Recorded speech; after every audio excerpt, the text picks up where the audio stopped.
Now this one on Monday, November 3rd, 2014 at 4:43 p.m. is very interesting because not only of the picture that you're going to see here, look at this picture here.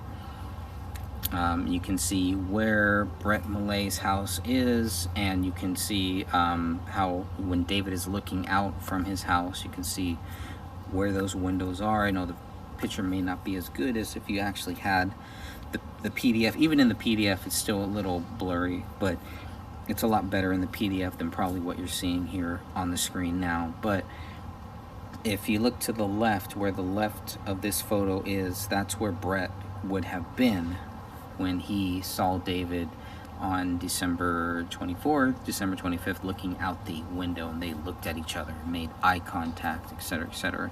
So this was an interesting quote from November 3rd, where David is saying, "Everything is so still, it's like being watched. Yeah, I see you too."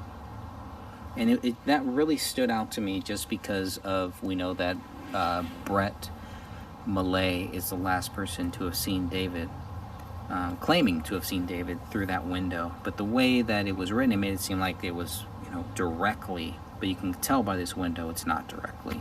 It is to the left of David's view. And the windows are not that close, so Brett may have saw him, David may not have saw Brett. Or Brent. Brett / same thing.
This is the billionaire meetings in Austin, and then Al and Sue's is what I kind of titled this one. So here he writes on August 5th, 2014, BX stuff to the garage, Gray State swag tubes, off to billionaire meetings in Austin. Out in the mail with the eBay sales. And furniture and knock-knocks and paddywhacks, all on a steady march to order.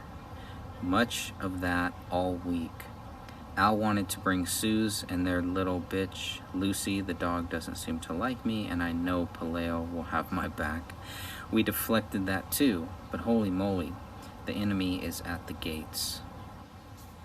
Pretty interesting stuff there, just with that one quote. Because Al is his sister, Allison. Suze is Allison's girlfriend, and then their dog. And I believe this is kind of because a few days from now is going to be Ranya's birthday party. So it's kind of like they were trying to quote unquote deflect them coming, but we know that in the end, at least Al and Suze are both there at Ranya's birthday party. So So I thought that was pretty interesting. So there's a lot of good, interesting quotes here from David's Day One Journal from August 5th. And here is another one, a big one, Tuesday, August 5th, 2014 at 7:58 p.m. So much happening. I can find the energy to write about it this week. Final prep for the 10th, which is Ronnie's birthday party, and sort of our unveiling from the distance everyone has perceived in us. We have been met with challenges of vampiric energy demand from dysfunctional relationships, friends, family. Everybody wants something. Everybody needling in. Trevor on text. Adam shows up here, imagining that only he can save me from the hole he imagines me in, using obvious emotional manipulation tactics. Telling me with a dopey smile painted beneath a hipster new haircut that he can't wait to lay back stripes up and down his Audi with a rattle can while his girl abandons him for LA. And he waits for me to go so he can latch on too. My God. But to disappear for a moment into a new crowd completely. So when I first read this, I thought he was talking about his lawyer, Adam Gislason. But now I think he's talking about Adam Schambauer here. Possibly here. So, but again, you know, he's this distance that everyone has perceived in him. The dysfunctional relationships, not only with family, but with friends, quote-unquote friends. We have been met with challenges of vampiric energy demands. I mean, these are very, very harsh words. Everybody wants something. Everybody needling in. And but the thing about Adam is just really, really odd. So I was like, wow, I'm surprised he's talking about his lawyer like that. But this could very well be him talking about Adam Schambauer. Maybe Adam's girlfriend left him. Pretty weird. But in the end, David just wants to get away from all of this. So, but Adam is in LA, and that would make sense because Adam Schambauer is in LA. I don't know where Adam Gislason is. Shouldn't be hard to find out since we have those documents. But I thought that was a pretty interesting quote there from August 5th, 2014 at 7:58 p.m. Here he also writes about Sean. He says, Sean plagues me with vague texts. You there? And every time I know it will be a warning that he has been kicked out by his girlfriend and is expecting my door to be wide open. God, he showed up at my house with his kid and the little dog too, no doubt. Uninvited, only one of those tactfully ignored warning texts. Shows up here to live. Jesus. So that gives you a little insight about David's view on Sean Wright and some of the problems Sean Wright is having in his own personal life, and going to David for help, for a place to live, for getting kicked out. Oh boy, pretty interesting there. Not good. And here's another interesting one from the same day, from August 5th. And let's see, let me know what you think about this one. He writes, anyways, Kamel has been battered and bruised by a series of lessons the past few weeks, and I'm so blinded by my own that I can't manage to write anything down. Turned a dreadful job offer into a flowering opportunity. Proper family stickiness cleansed off, and Ronnie is starting out at Cypress soon. That's just the school, the Cypress school. Very appropriate place for Ronnie. And to come home from school to dusty Uncle Sean and his ceaselessly hooting urchin at a home ravaging our abode while we go out to work for it. That's pretty interesting. So at this point, I guess Sean Wright is living with them here on October 5th, or right around that time, or he's just there, hanging out there. But you know, for Ronnie to come home from school to dusty Uncle Sean and his ceaselessly hooching urchin, the dog, Sean's dog, at home ravaging our abode while we go out to work for it. Doesn't sound like he's too happy with Sean at that point, does it? August 9th, the Gray State guys. Here we go. Whoops. Danny is coming. I have to convince him to sign away an empire. Sean is coming with his kid, and he gets to ask me why he's not allowed to live here. What a week. Joe is coming, and that motherfucker is so frat boy stupid, so monstrously lost and transparent, and happily oblivious to his own spectacle that last week I wept for him. Last week I wept for him. Some of his words were so far from understanding that I folded my hands and wept tears for him in a moment of total clarity and commiseration for his tiny mind. Ooh, lot to, as Dan Hennon would say, lot to unpack there. Danny is coming. So this is August 9th, the day before Ranya's birthday party on August 10th. I believe Ranya was born on August 8th, 2009. Maybe August 6th, could have that wrong. Regardless, the party is set to happen on August 10th. Coincidentally, there's really no post that I see here in the Day One Journal for August 10th, and he's busy. But this quote has really helped me try to get a better understanding of what is the real relationship like. Because if you watch the sloppy-mentary, if you listen to the way Danny Mason, the way Sean, the way Joe, and the way Adam Shambauer, the way that they all talk about Joe Seaton, the way that they all talk about David, it just like came out of the blue or something, or David was distancing himself. But here we have some of the reasons why, and David is trying to get away from all of this drama, and these guys are bringing all of this drama to him, all of their personal problems to him. Well, he's really trying to focus on this Hollywood deal. That is his focus. It doesn't really seem like these other guys really are. But Danny is coming. I have to convince him to sign away an empire. Pretty interesting there. Sean is coming with his kid, and he gets to ask me why he's not allowed to live here. I mean,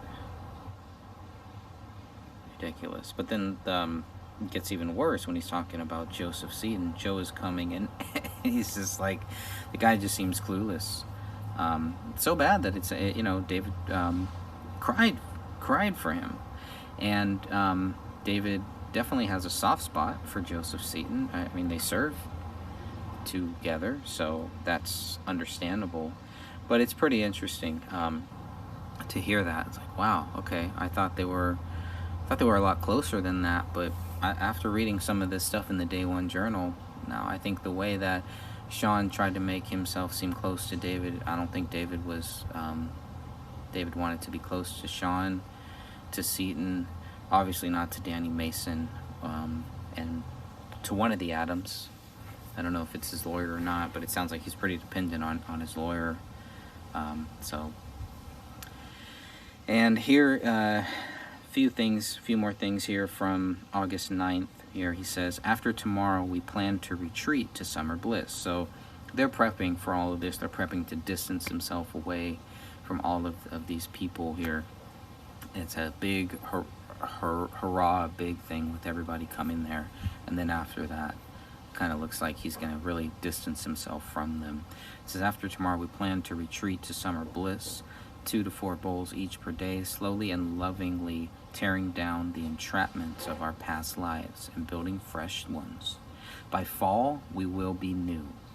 Very critical statement right there. By fall, we will be new. And we all know what his plans are for the fall and for everything like that. New, not dead. Take it for what it's worth. And another one from August 9th, where he says, and over all of this hangs the world spinning. Thought that any moment this movie deal could get signed and we could become upper class. Well, I found out we bought the house the day of the martial law shoot. Maybe I'll get a nice call during the party. So, bought the house during the martial. Found out we bought the house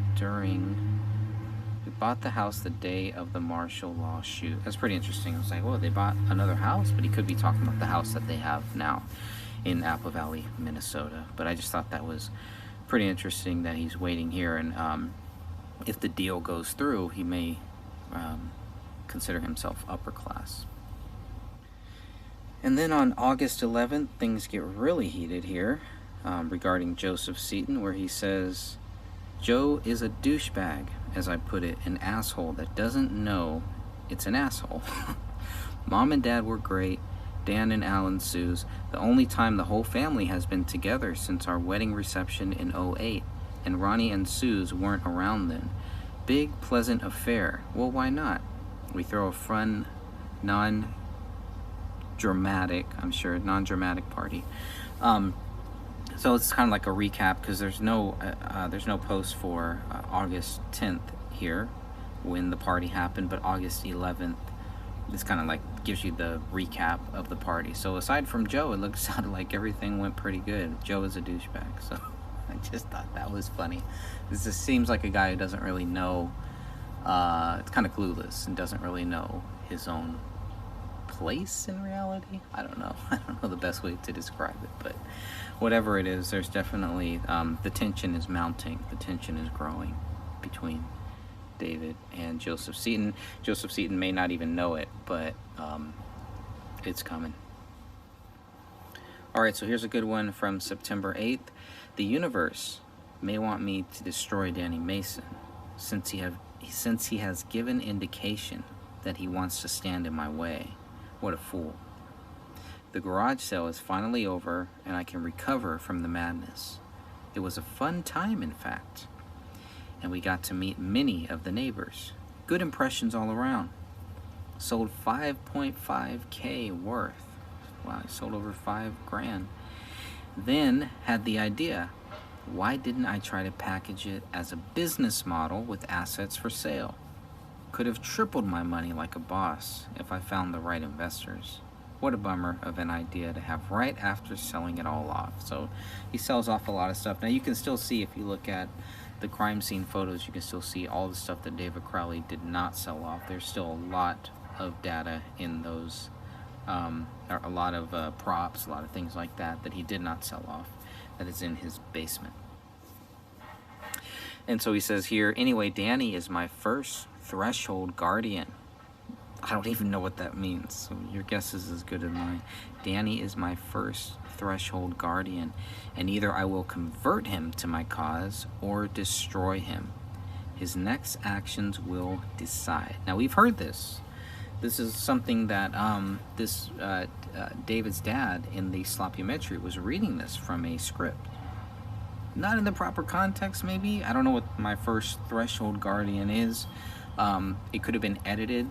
So David's dad could have read the whole quote, and then the sloppymentary team just kind of edited this how they wanted to make it seem, maybe a little bit worse than it was. Whatever, I don't know, but there it is. That's the quote in full context. Context is king. Context matters. Okay, and here is what David writes on September 21st, 2001. He says, Danny is still stonewalling me on this release document. I do not care. If he wants to burn up his energy, fine. I am getting my legal ship in order, an expensive ordeal. BX is mostly gone. Mitch and I are amicable, and he signed his release, which was the big thing all along. So, Mitch is signed. There it is. It's done. Waiting to go. But Danny August Mason is still stonewalling him. All right, and here's what he says on September 21st about Kamel's family. Lots of housework to do, and Kamel is really helping out and loving it. What a treasure she is. We are working on healing her from some daddy issues that are turning up while her mother goes through cancer. The emotional cling they, Anjum and Sidra, they have on my wife is never ending. And if it weren't for poor Nalia being used as a tool for their manipulating games, it would be a joy systematically shutting down these dysfunctional relationships. It is amazing the clarity one has with a little distance. Geez, what else? Besides the fact that BX weight is vanishing profitably, and I am in the other side of the hardest thing I have ever undertaken. So David describes the manipulation, and the daddy issues that Camille is having, issues with issues with her father, Anjum Alam, and then with the sister Sidra Alam, regarding Kamel's mom. So pretty interesting stuff, and just a little more depth about what is going on with this family during this time. All right, and here's something from September 30th regarding being broken, since more personal stuff. Here's what he says. I think a part of me has broken, a deep part that goes back to 2004, when I bottled up and knew everyone in the army I would meet would be temporary and inferior to another. A future crop of human selectees. I've been broken since then. Back from the army, but the same deep mental subset firing behavior and avoiding contact/connection. Not experiencing people in my life as being there for a purpose, but still just creatures to tolerate and get around so I can be on my way, swept to an unknown future full of light. Here is something he writes about Danny August Mason on Sunday, October 5th, 2014 at 8:47 a.m. John Wank does what I would do if I had not discovered that love is a stronger magic. Back to the magic. It's interesting he's talking about John Wank, because that is Danny August Mason's character that was cut out of the 2014 script. A semi-big part of the 2013 script, and we know a big part of the 2012 trailer. But at this point, it's pretty much gone. His character is gone. David is still trying to get Danny August Mason to sign away some rights, some release form, I guess, not really rights, but it's just an interesting comment where he says John Wank does what I would do if I had not discovered that love is a stronger magic. So take that for what you want.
and just talking about some of the things David Crowley has said about people. Here's one.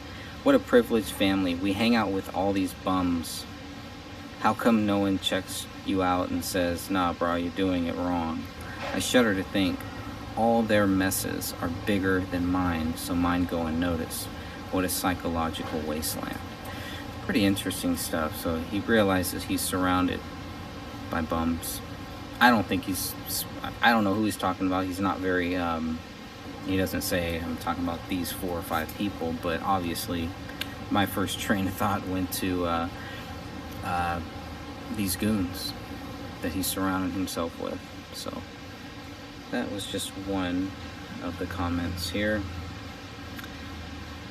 Let's see, another one. Hanging out in Edna, making notes for Gray State Climax rewrite. Tonight seems like a juvenile approach to a film. See these rich people, watch what happens when we take their shit away. Oh well, get it done. People like it that way. Leave finesse, and then your experience is tempered enough to actually make it. Anyway, other things. Still in an existential fetal position, but getting through it. He mentions this fetal position a couple times in this journal too. But he says, but getting through it. Doesn't matter what you have, as it turns out. If you're not happy, then you're just not. Pretty dumb. Yeah. Smart guy. Here's an interesting post that David Crowley posted on Sunday, April 20th, 2014 at 2:37 p.m.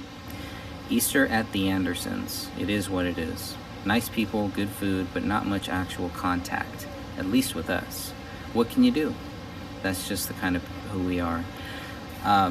So Easter, Passover, I know a lot of Christians still call it Easter. You know, a lot of my Christian family still does too.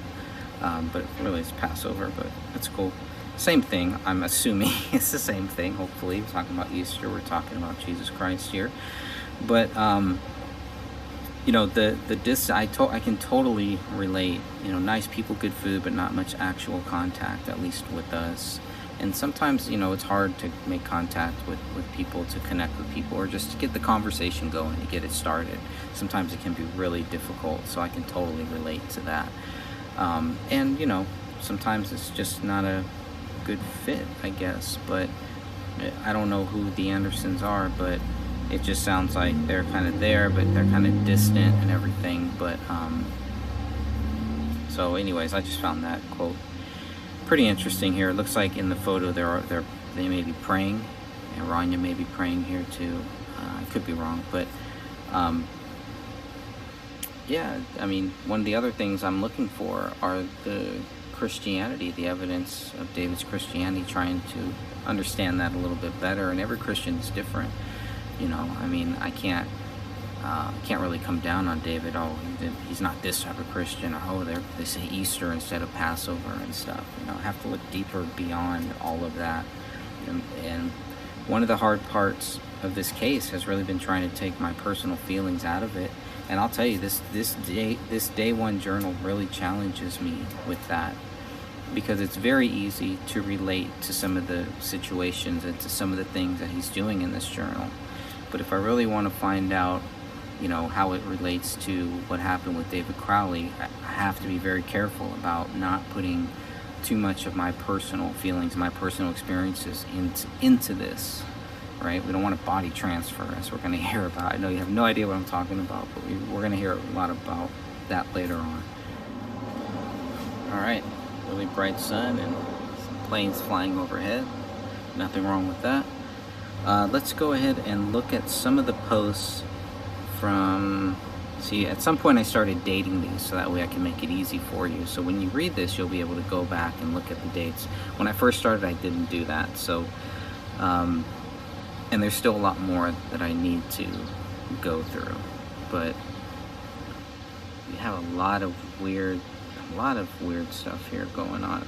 Gray is a term. He uses the term gray regarding his parents, regarding his house, regarding different things. So using that term gray, you know, it's pretty interesting. And I hate to bring up a wrestling reference, but you know, that was the whole thing growing up with watching professional wrestling, it was black and white, right? And we had the bad guy and you had the good guy. There was a struggle, and you knew the good guy in the end was going to win. That's how the movie ended. That's how the storyline ended. We're in this thing of gray, where it's like everything is gray. And when Stone Cold Steve Austin came in, and the NWO into wrestling, it really made everything kind of gray. And gray is not good. I don't like gray. You know, it sounded cool and it was fun at that time and everything, but in professional wrestling, no, I came to the realization that's not really what I want. I don't want shades of gray. I want the black and white.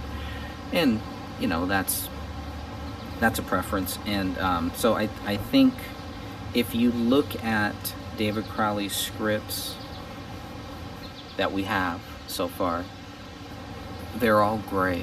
There isn't a black and white. But man, when I think of the gray state, and when I think of, you know, the police state, which is really what it is, the police state and government takeover, I want the ending. I want the black and white at some point. Yeah, it can be gray throughout Act 1, even Act 2, but man, by Act 3, by the end, it has to be black and white at that point. There has to be a resolution. And I just never saw that in any of David Crowley's scripts, really, the resolution, because it was a continuation. Now, there were victories, the Patriots, in both scripts, I believe, the 2013 and 2014. There were victories.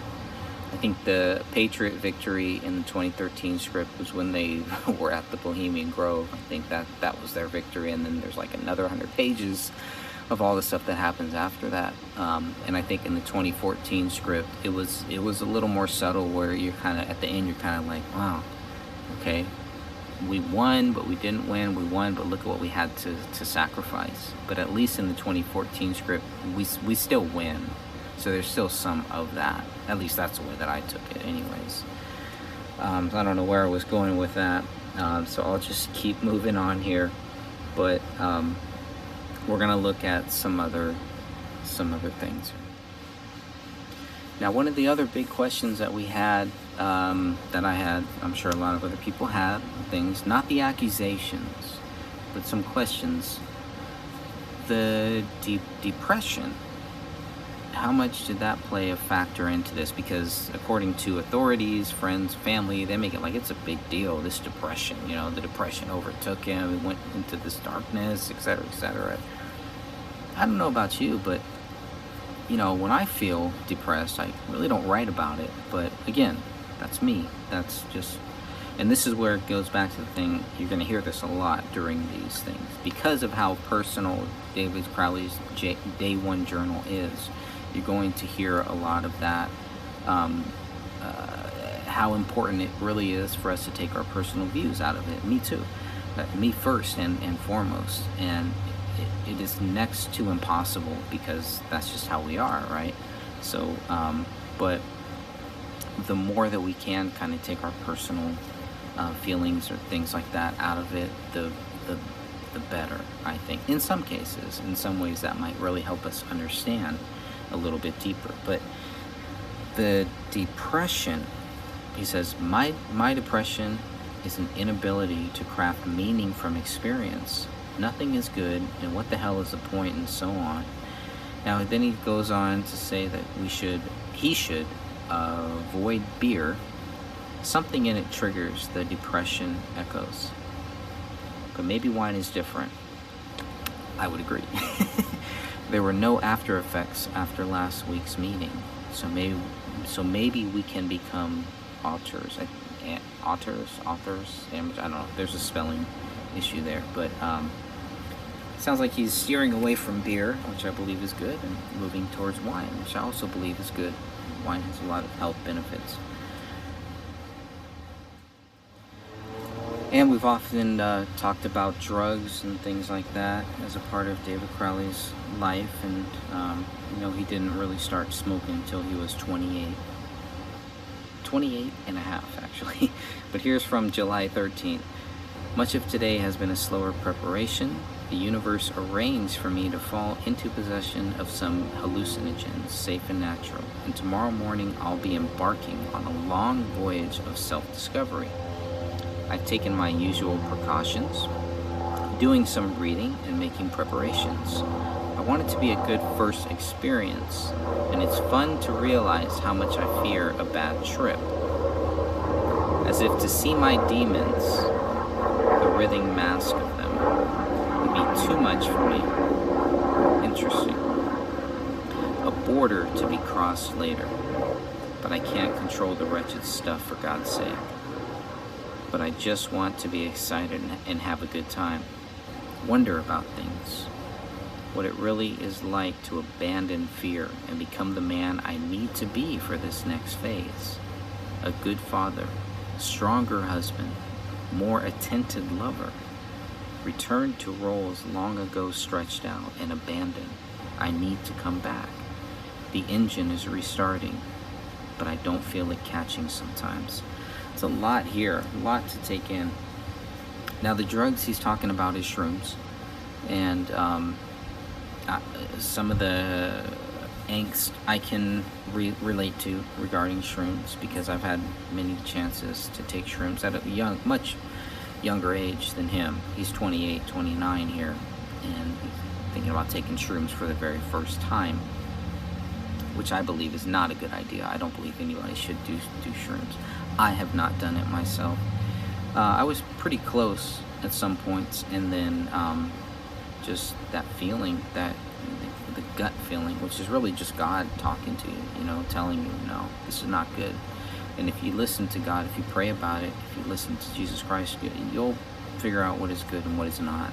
Sometimes it's too late before you do it. But for me, that's what happened. Is it's like, no, I'm just not gonna do that. Not gonna do that. So he's prepping for it. He's prepping for this trip, and that's hard for me to understand, because I'm a little older than David. Well, maybe a lot older than David, but it's hard for me to understand that. You're writing about all this stuff, but that's what a writer does.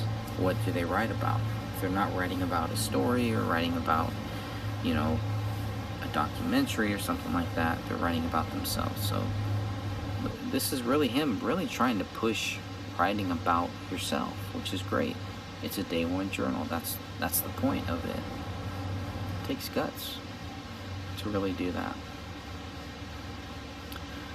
But he's hoping, doesn't want the fear of the bad trip was what really made me say nope, not doing it, because I've had bad trips on other things. Nope, not doing shrooms. I have no intention of trying shrooms. And they always say that, safe and natural. Yeah, right, whatever. Safe and natural. Just drink some wine, you'll be fine.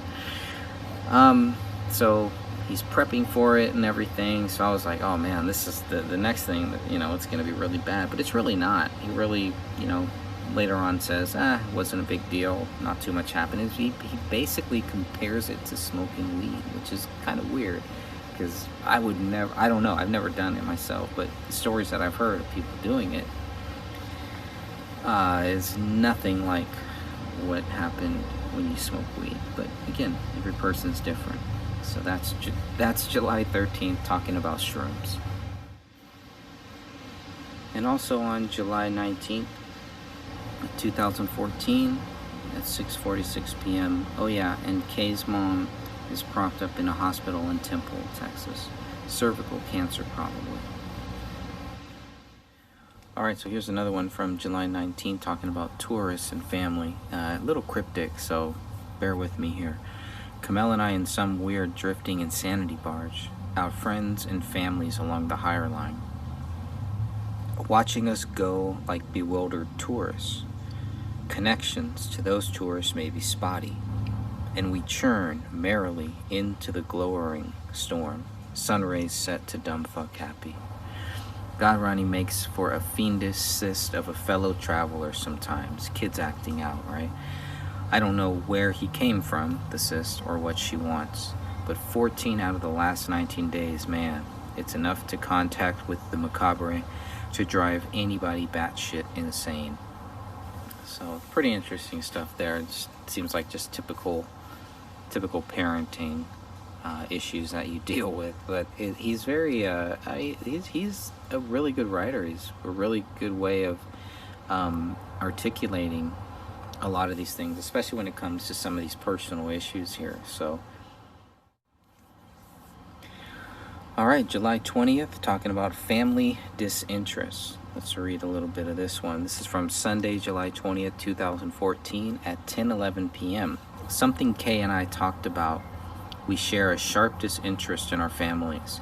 Maybe a dull apathy is more accurate, but whatever it is, we both have it. I have thoughts on this, but maybe for another time.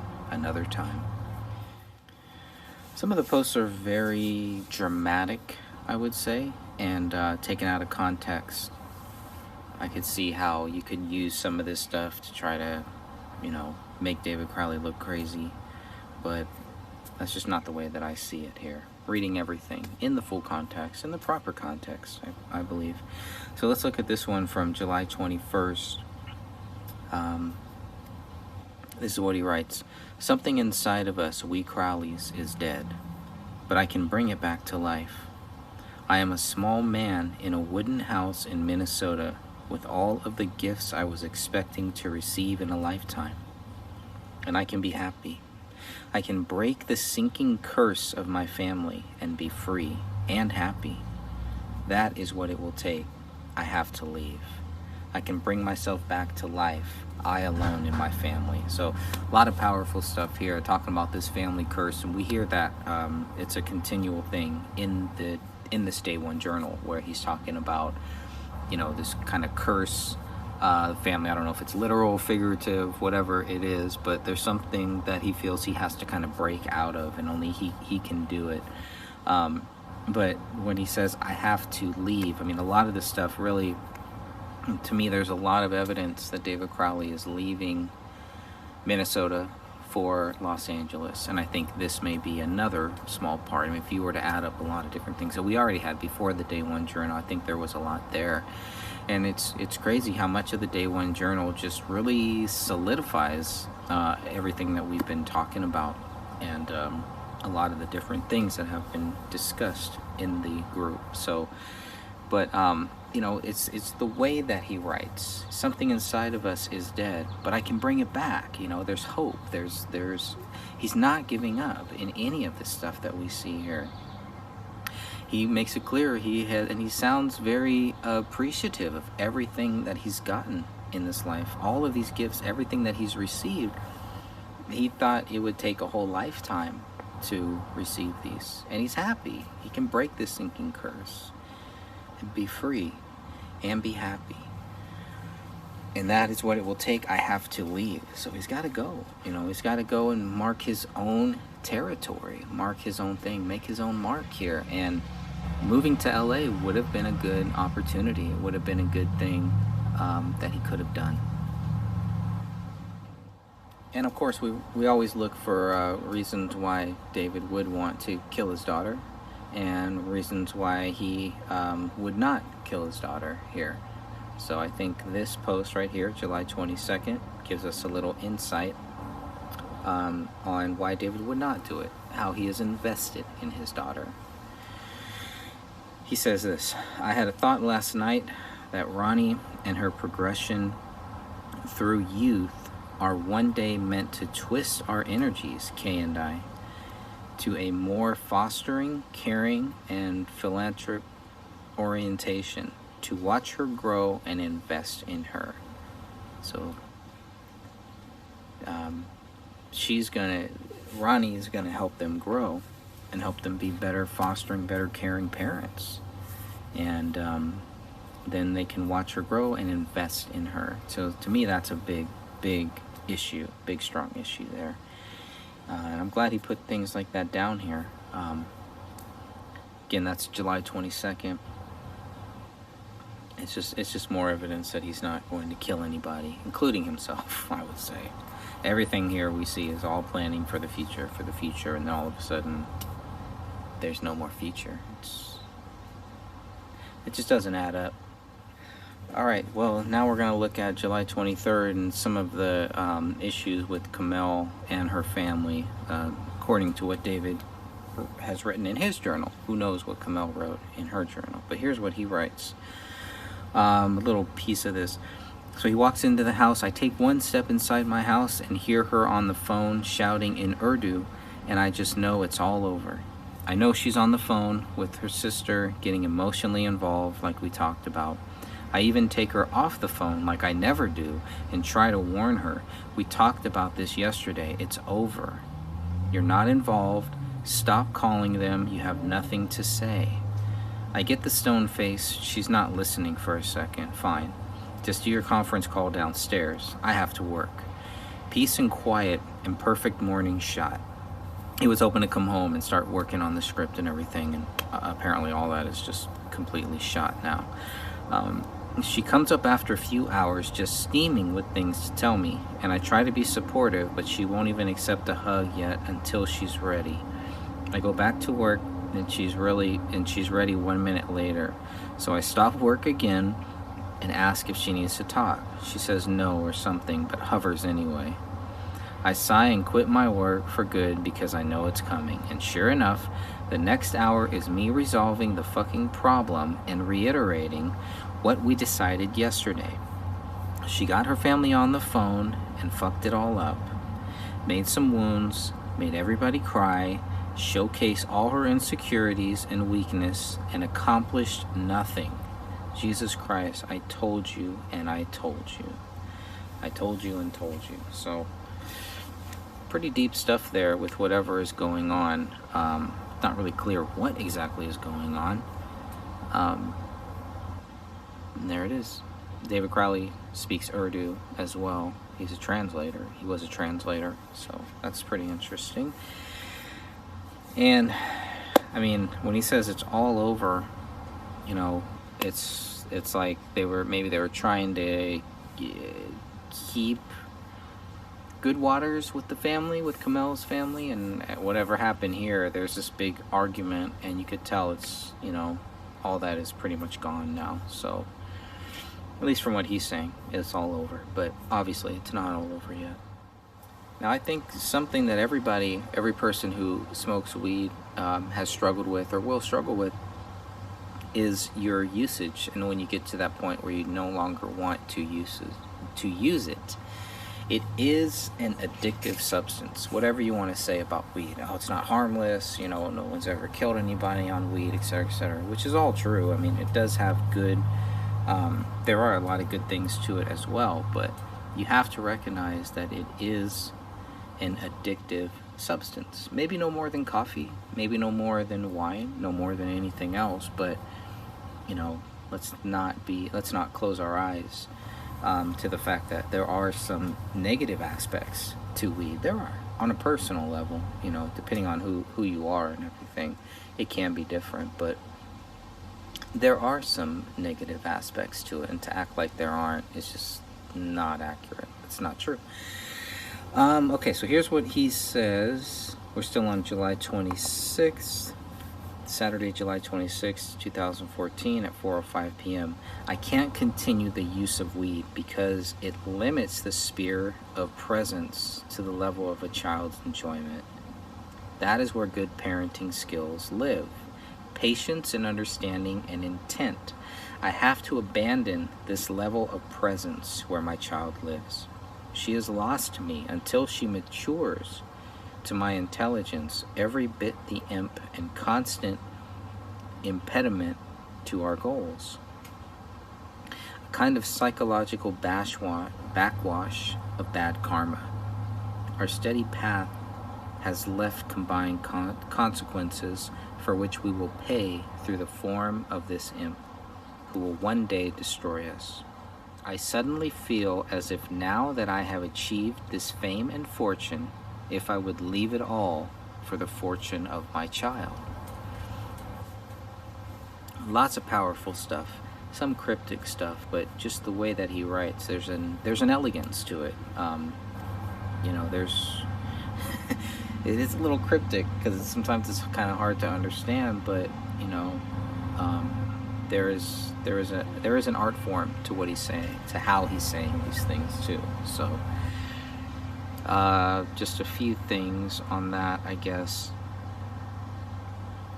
So, you know, thinking about quitting weed, he doesn't want to smoke around his daughter, so when he's when he's high, he's not going to be around her as much, maybe.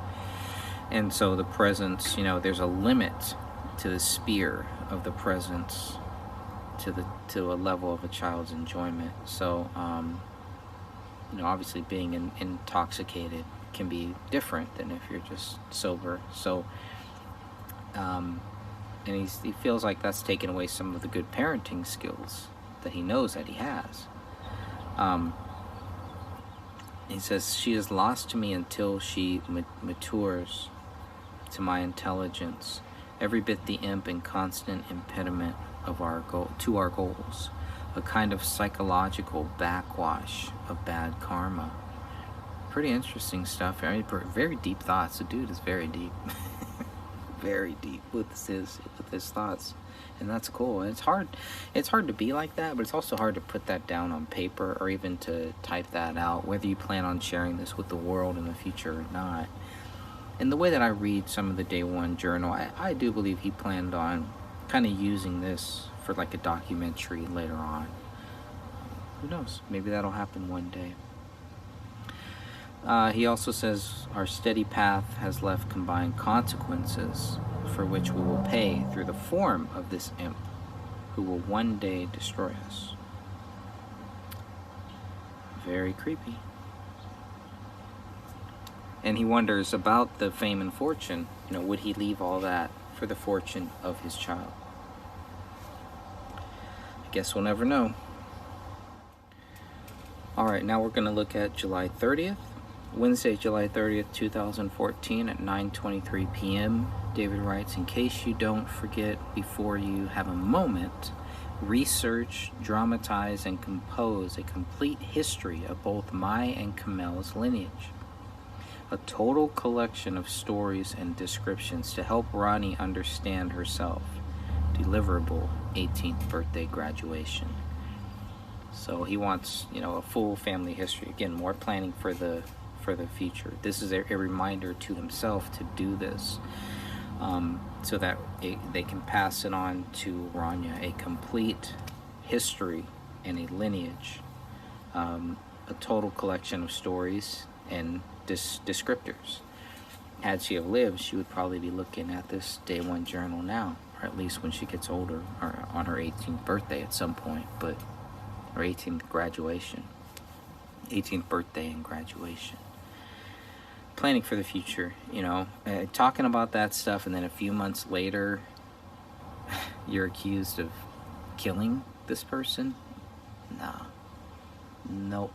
And that's what you see a lot in this day one journal. It's just more and more evidence of just things that make you think, well, okay, if we were to stack up, and we've been doing this now for almost 7 years, to stack up the evidence that he would kill his daughter, and then compare it to the evidence that he wouldn't kill his daughter, there's definitely a lot more evidence that he wouldn't kill his daughter. I can't really find any evidence that he would. I mean, I'm sure there's some stretches that you could make in certain things, but then you have comments like this. You have comments where he's talking about investing in Rania, and then talking about making sure that she knows her lineage by her 18th birthday.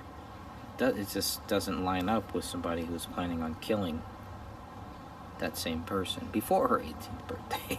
So take that for what it's worth, people.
All right, let's look at a few things from July 5th.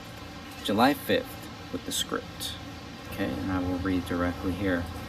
Had an idea for the Gray State rewrite. Oh Lord, wouldn't it be great to knock out a Giraffe 2 in a week?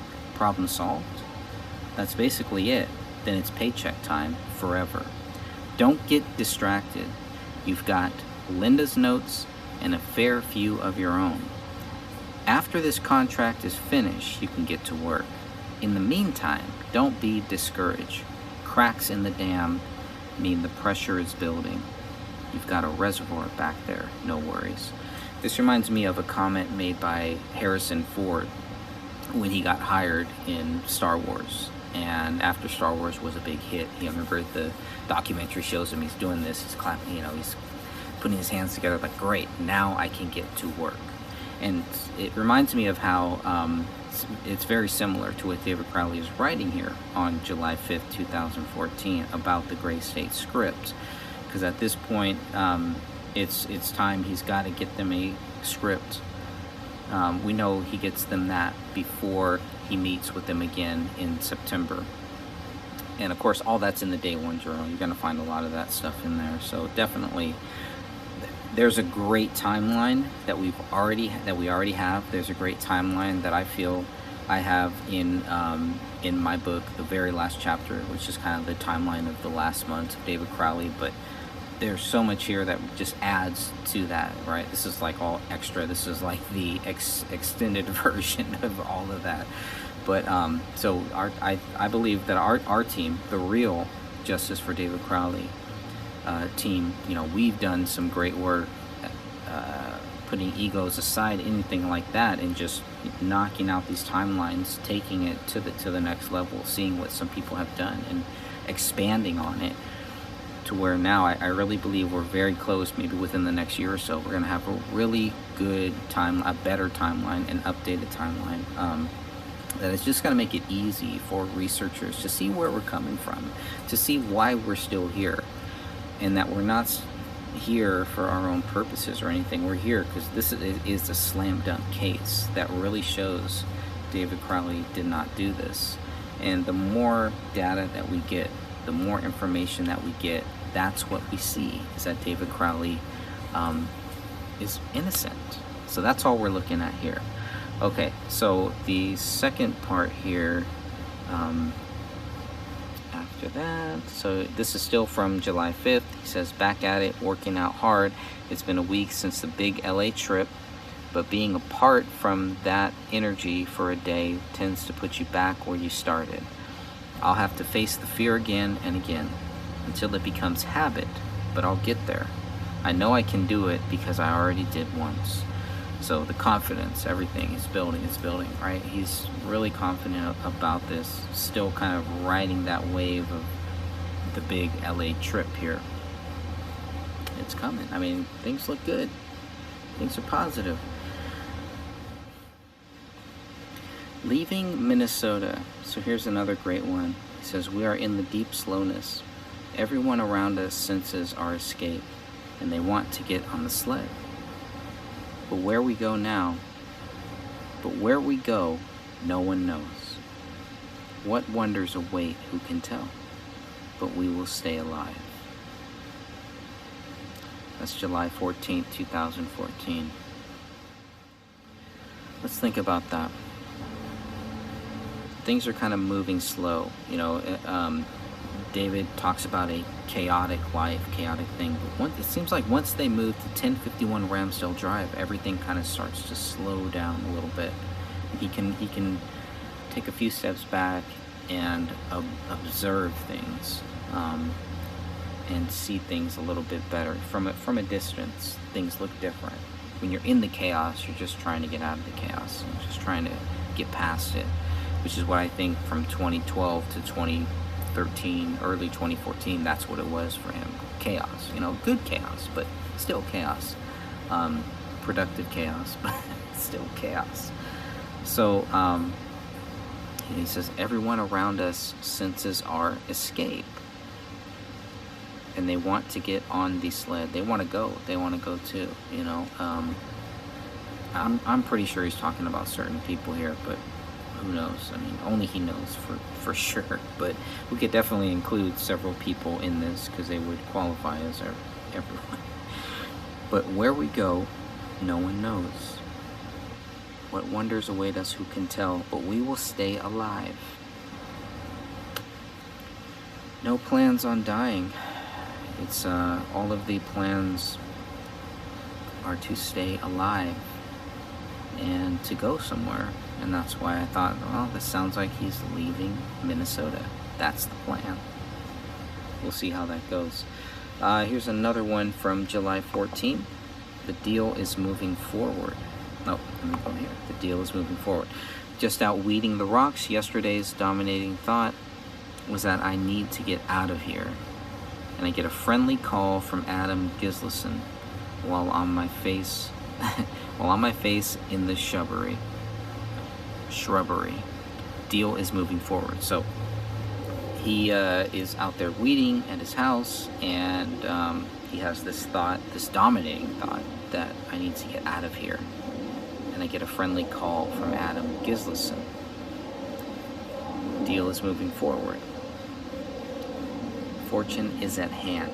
Gray state is going to be a thing. As it turns out, cause for celebration maybe. And another little interesting tidbit on July 19th where David is talking about his legal team and they're swinging for him but taking too long. I'm at the crucible of personality changeover, and I feel so deeply the invisible turns of my legal team, swinging for me but taking too long. And oh God, how I have been patient for success and recognition. I have borne a heavy burden for a long time to achieve this. Every little piece in its place, all along the way. So everything's happening, going forward, moving forward.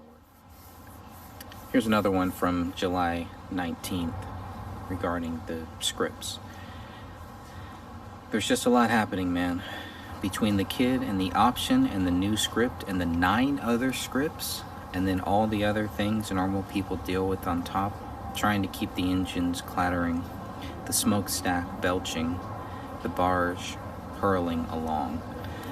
So the 9 scripts is also these other 9 scripts for 9 different projects, we're assuming, right? Not 9 scripts related to this. I don't know, maybe they could be, but you could tell, you know, he's just not, it's another thing where they say he's just focused on Gray State. It's not true. He's got 9 other scripts, 9 other projects. He's focusing on a lot of other things too, and working on this new script here. So that's pretty interesting to me.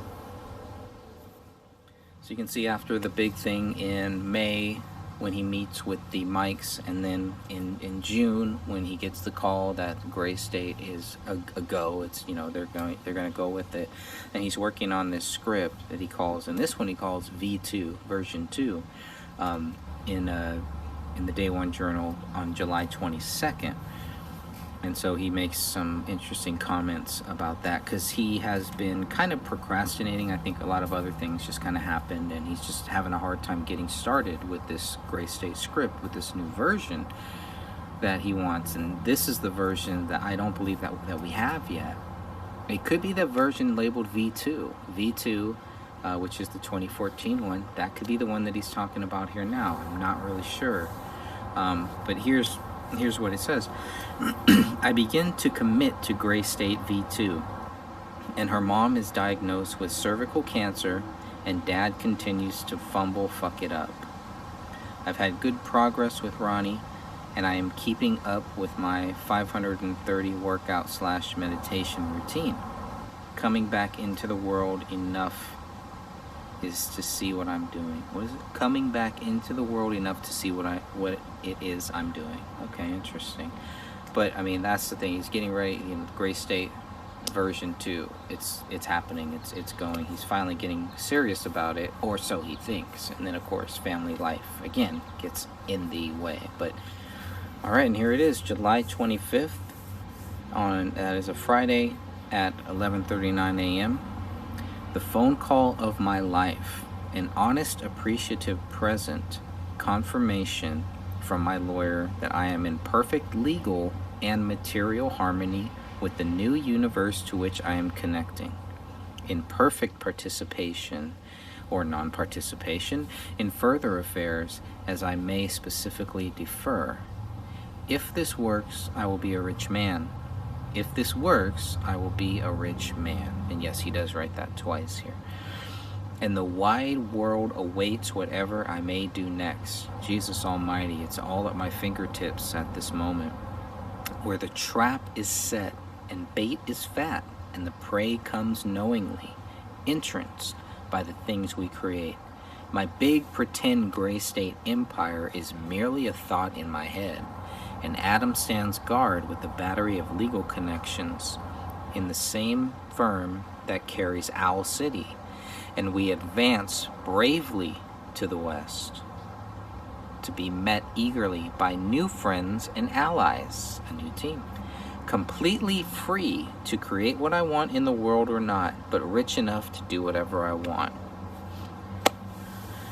Big statement here. Not going to go as far to say that it's motive for anybody else to take David Crowley out, but obviously, new team, this Adam, his lawyer, little things about that, but when he mentions my big pretend gray state empire is merely a thought in my head, that's pretty interesting too. But he's so cryptic sometimes that you can interpret it any way that you want, so I'm trying to be careful not to. But he says the trap is set and bait is fat, and the prey comes knowingly, entranced by the things we created. Entranced by the things we created. The bait is set, he's setting the trap. This could all be the Danny Mason stuff, getting him to sign the paperwork. But it sounds like, regardless, without the paperwork, he, according to David's lawyer, his lawyer is telling him that he's in perfect legal and material harmony. So, there you go.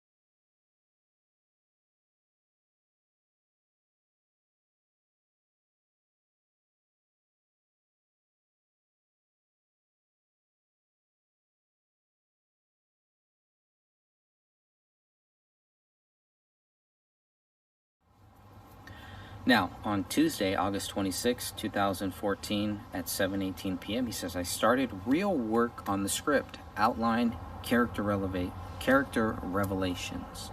So it's moving. It is going. It's getting there. He's finally started here at this point. That's why it's so important to know the V2 script that we have. Is that related to this? The metadata, when all that was, would pretty much show this. So it's not clear also if this is handwriting or if this is just outlining stuff, but it does seem like it's typing, something being typed up. Now, the very next day, August 27th, he's saying, maybe I won't have success until I finish this story, outline as well. Maybe I have to really earn it here in the final stretch, so I always know the chicken came first. Okay, maybe I don't hear back for another week. Yikes. I want to manifest this story now. So he wants to send this story out to the mics, and as you're going to see going forward, as we reach September, he's going to start rushing for a deadline.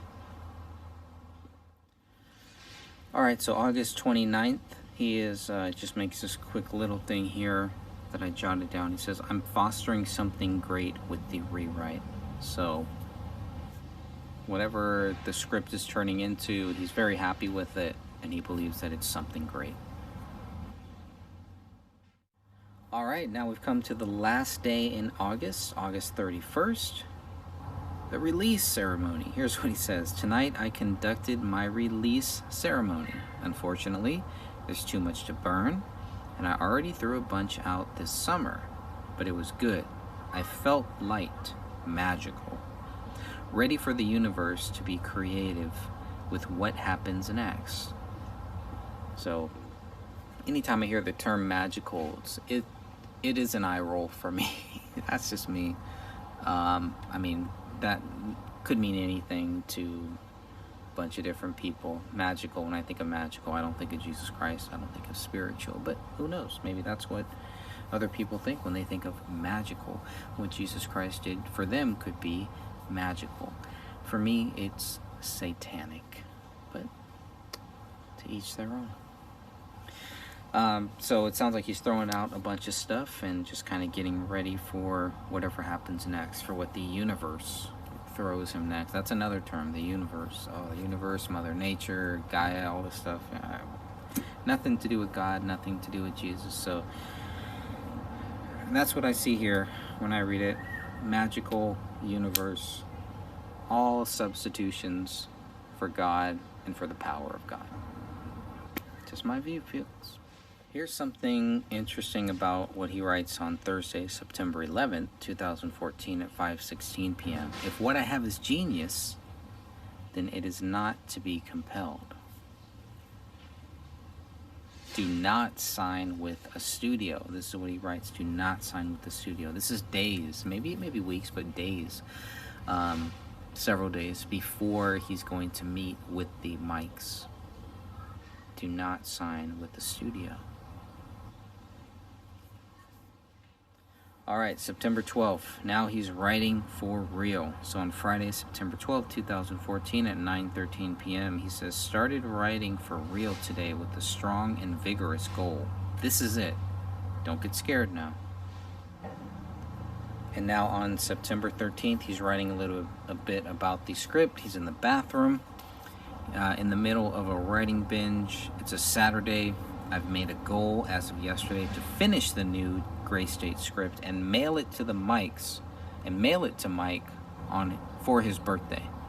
Then fly to LA with Adam Gislason, my lawyer, to finalize this deal. Success is fickle. It has ever and only responded to my direct input. And now a fly buzzes here in the bathroom like a manifestation of Lucifer himself, reminding me of decay, stench, death. He stops on the mirror, quietly peering. He's been part of this process too. I'm gonna go write the ending and leave his little buzzing black ass to die slow here where the shit stays. Very creative. Great creative writing, whether you like what he's talking about or not. You can visualize it for sure. And so, he's going to send the script to Mike O'Donnell, I believe, and one of the mics, and he's going to, that is Mike from MEG, Michael Entertainment Group. He's going to send it to him. Then he and his lawyer are going to go to finalize the deal after that. Planning for the future as of September 13th. Okay, September 15th, on Monday, September 15th, 2014 at 2:18 p.m., he writes, this is day 4. You know that feeling when you're pinning a modern American masterpiece? Doing a lot of drugs today. What type of drugs do you think he's doing, folks? And there it is on September 16th. It is done. The script outline is complete. Here's what he writes. And that's that. I've been writing for 31 hours, stopping to shit and eat. Had a nap last night. But if my outline's any trustworthy tool of idea management, then I have completed all 22 sequences to general satisfaction and can put it all together and meet my goal today. I made it. All right, on September 17th, everything is done now. On Wednesday, September 17th, 2014 at 10:10 p.m. Today's Mike's birthday. And here, any minute, now a GS poster and a new script will be at his home. I don't have the energy to type. So he's done. He's burnt. I mean, a binge like that, 3 days, man. It's rough. That's hard. It's hard to do.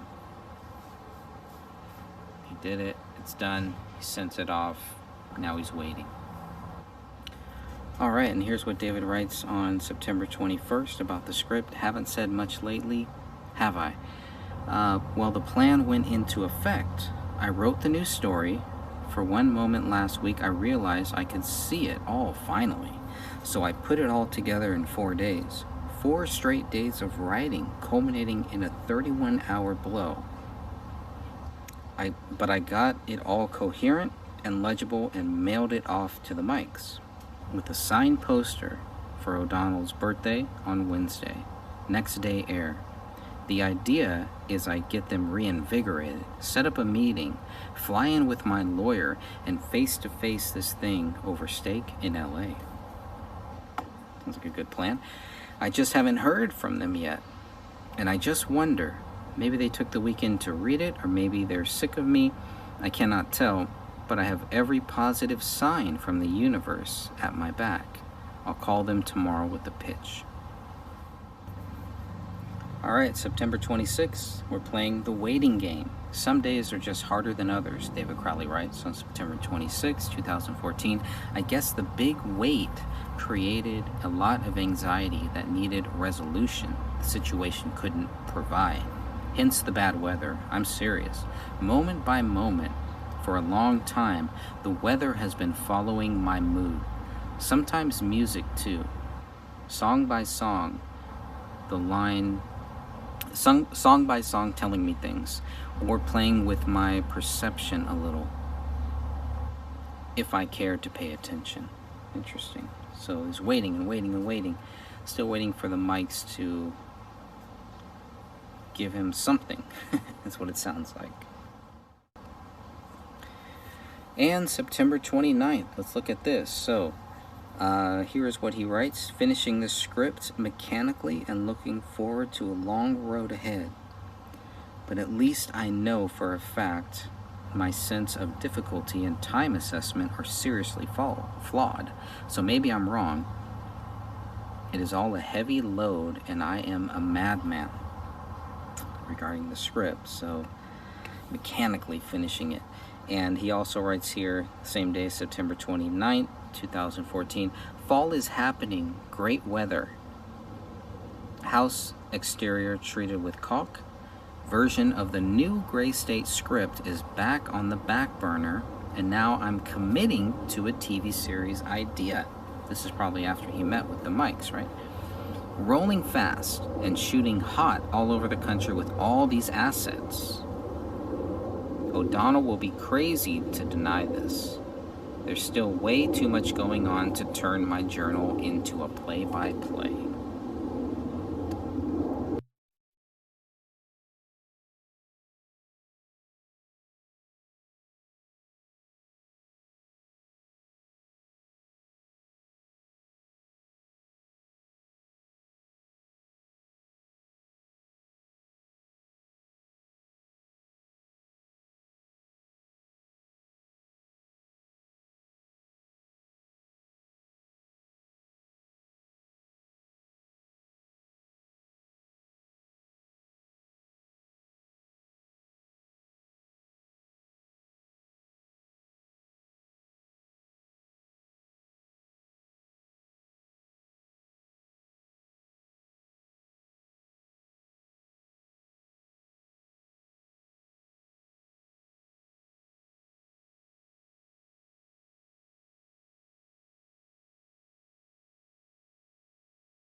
And there is a lot of stuff here for August 22nd.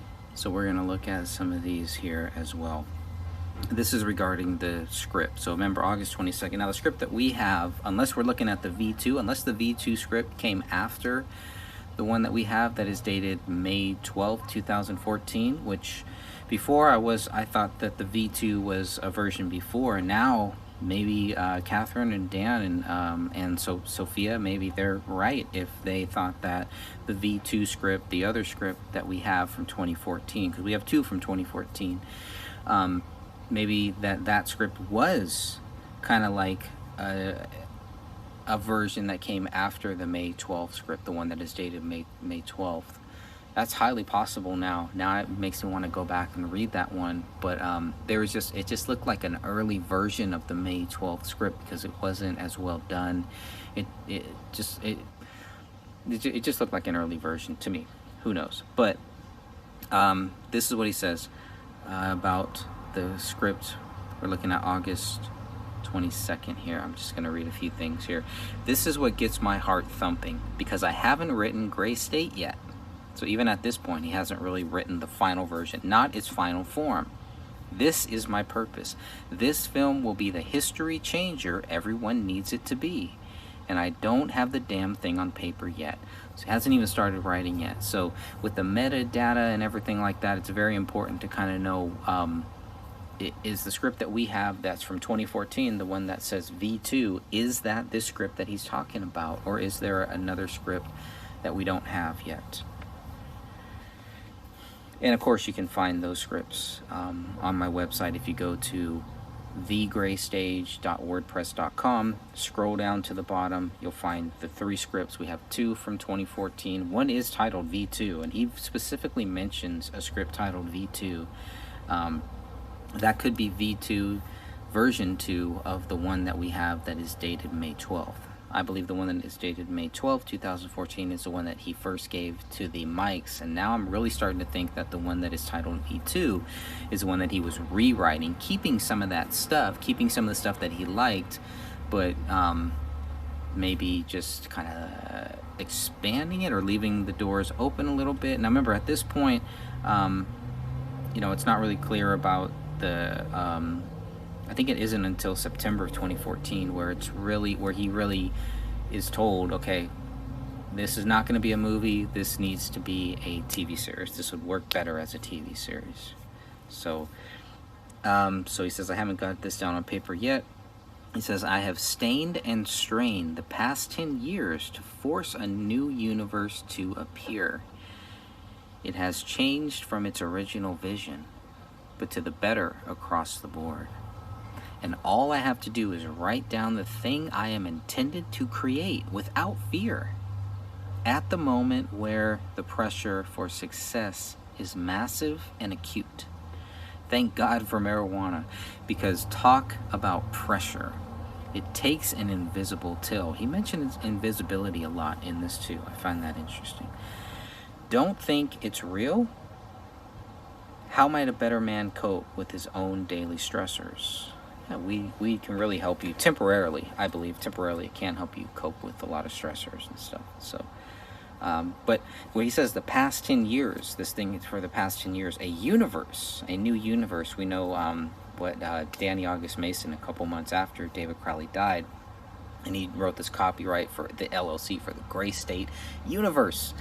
But this is David Crowley's real Gray State universe here that he's talking about. 10 years, so 2004, it would have had to start, maybe 2005. But man, that's really, it's taken all of those experiences. Is that what the Gray State script is? Is that what the quote-unquote original vision is? But to the better? I don't know. I mean, a lot of his stuff is kind of cryptic. He's writing to himself, so he doesn't need to explain it. He's not writing to explain it to anybody else other than himself, obviously. But it's some pretty interesting stuff, and of course, I want to be careful not to add my own speculations too much into it. Can't help but do that. It's natural. It's common. It's going to happen. But I'll try to do that as minimally as possible here. All right, so that's with the Gray State script. As of August 22nd, 2014.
All right, moving on, excuse me, moving on to July 31st.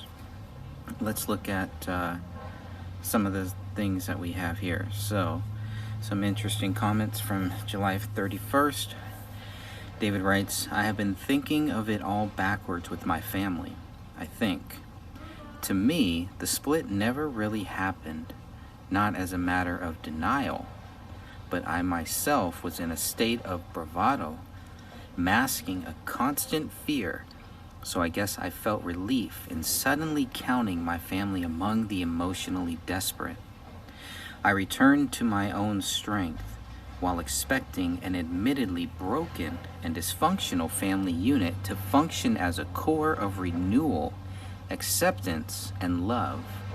My receiver was broken. My receiver was broken. After all, I wasn't around when it all happened, and I wasn't around for good until 3 years afterwards. We don't understand each other at all, making my relationships with them more fleeting, weird, and distant. This is a long one here. I have not reached out to them in their pain because I lived in a self-imposed world of pain. And my self-image was so inverted that I assumed if we were both in pain, you would always be the more experienced and capable. Kind of sounds like he's talking about his parents here. This makes me retreat to my inner reserves, hold my own counsel, and approach others with a strange, frightened fawning. I can't talk real with anyone. I don't know what it is. The army, I guess. Being in not only combat, but constantly forced. But constant forced social situations warped me. Always preserving my own personality for 5 years living in a rotating battery of strangers and arbitrary authorities. Constantly cautious, always violated. And upon my return, my family had shattered. Yet I, in the ways in which brothers and sisters and mothers and fathers are meant to understand one another, I expected the same from them when they were not the same. I am happy though, because at my core, understanding of them, even though warped, they are the golden experiences of my childhood, good and honest people, my shining heroes. Not the gray, sad specters you see now. How could this have happened? So it's a long-winded rant there that he gives. I don't know if rant may not be the best words to describe this post on July 31st, where he's talking about his family. And this is some of the stuff in the Day One Journal that I was kind of looking for to get kind of a deeper understanding of what was going on with their family. So when their parents divorce, I believe 2004, 2005-ish, David is off in the service. He joins the service right around that time, so he comes back home and things are pretty much different. The dysfunctional family, he says. I've been thinking about it all backwards. The split never really happened. That has to be the split between the father and the mother. And then suddenly, they're emotionally desperate. A broken, dysfunctional family to function as a core of renewal. I mean, that's got to be tough for anybody who has lived through a divorce of your parents, at a older age too. I mean, when it happened with my parents, I was really young, so I didn't really understand it, but that's got to be traumatizing, especially at that age, at age 17, 18, and all of a sudden your parents are splitting up. You're going off to war, and you come back kind of hoping things will be better, and that looks like that's not really what happened. There's this distance. But one of the most interesting things that he described is at the very end here, where he's talking about the gray, sad specters you see now. How could this have happened? So again, that's another place where he uses that term gray, and like we said, it comes up a lot, or comes up several times. So the gray state is not just a description, or the term gray, it's not something that was just kind of born out of thin air. There is a lot of purpose, I believe, behind that word gray in David's mind that he uses. and to kind of say that what it once was, the golden experiences of my childhood, I can definitely relate to that. Good, honest people, my shining heroes. And then now, it's all warped, it's all gone. Sad stuff, just regarding David's quotes here on July 31st about his family. Some of the quotes. The Mass of David Crowley. Let's look at what he writes on August 13th, 2014. I have been living behind masks for many years. Since 2004, it's been total immersion, and surely it began before that. 5th grade, maybe. Masks of calculated behavior, mirrors to enable me. I become someone else, depending on who I was around. Totally relatable, especially in the 5th grade. In 2004, I joined the army, where I would have no self. So when I got out, I brought my mask, because by then, I was my mask. Very powerful. Excellent writing.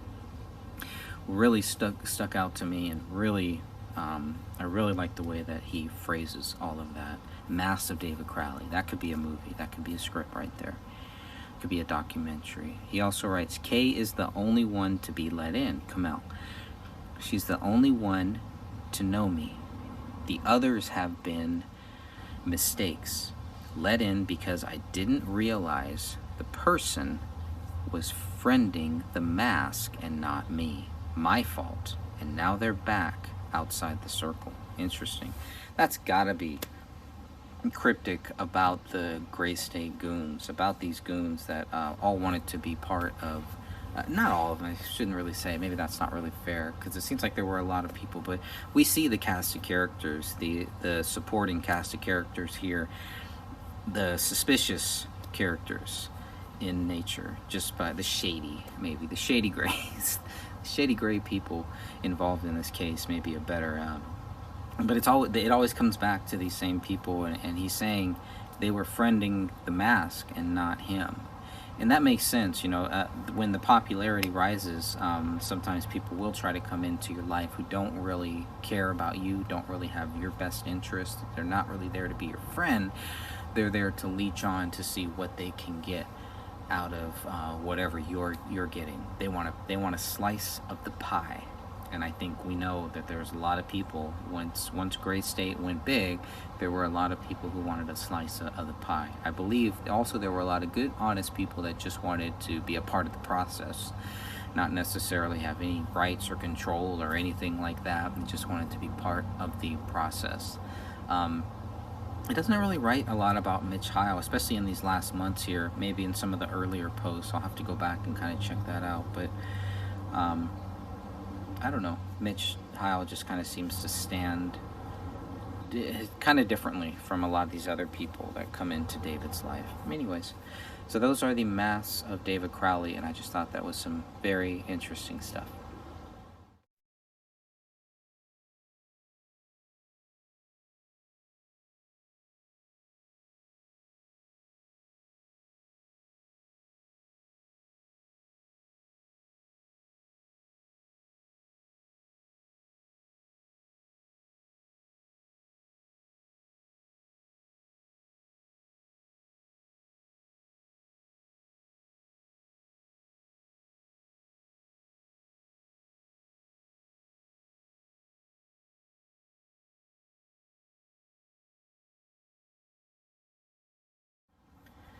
All right, and now we're going to read the last paranormal, spiritual thing connected that I could find in the Day One Journal. This is from Tuesday, November 4th, 2014 at 10:08 a.m. David Crowley writes, remember yesterday when you saw it was 333 and you realized you were munching an apple that Kamel had just given you? Last night, 8-1230, our garden of Gesima. We are cast out of Eden. We are cast out of Eden. That's a pretty big statement here, but I mean, this is pretty much what page 161 of the journal, of 162 pages.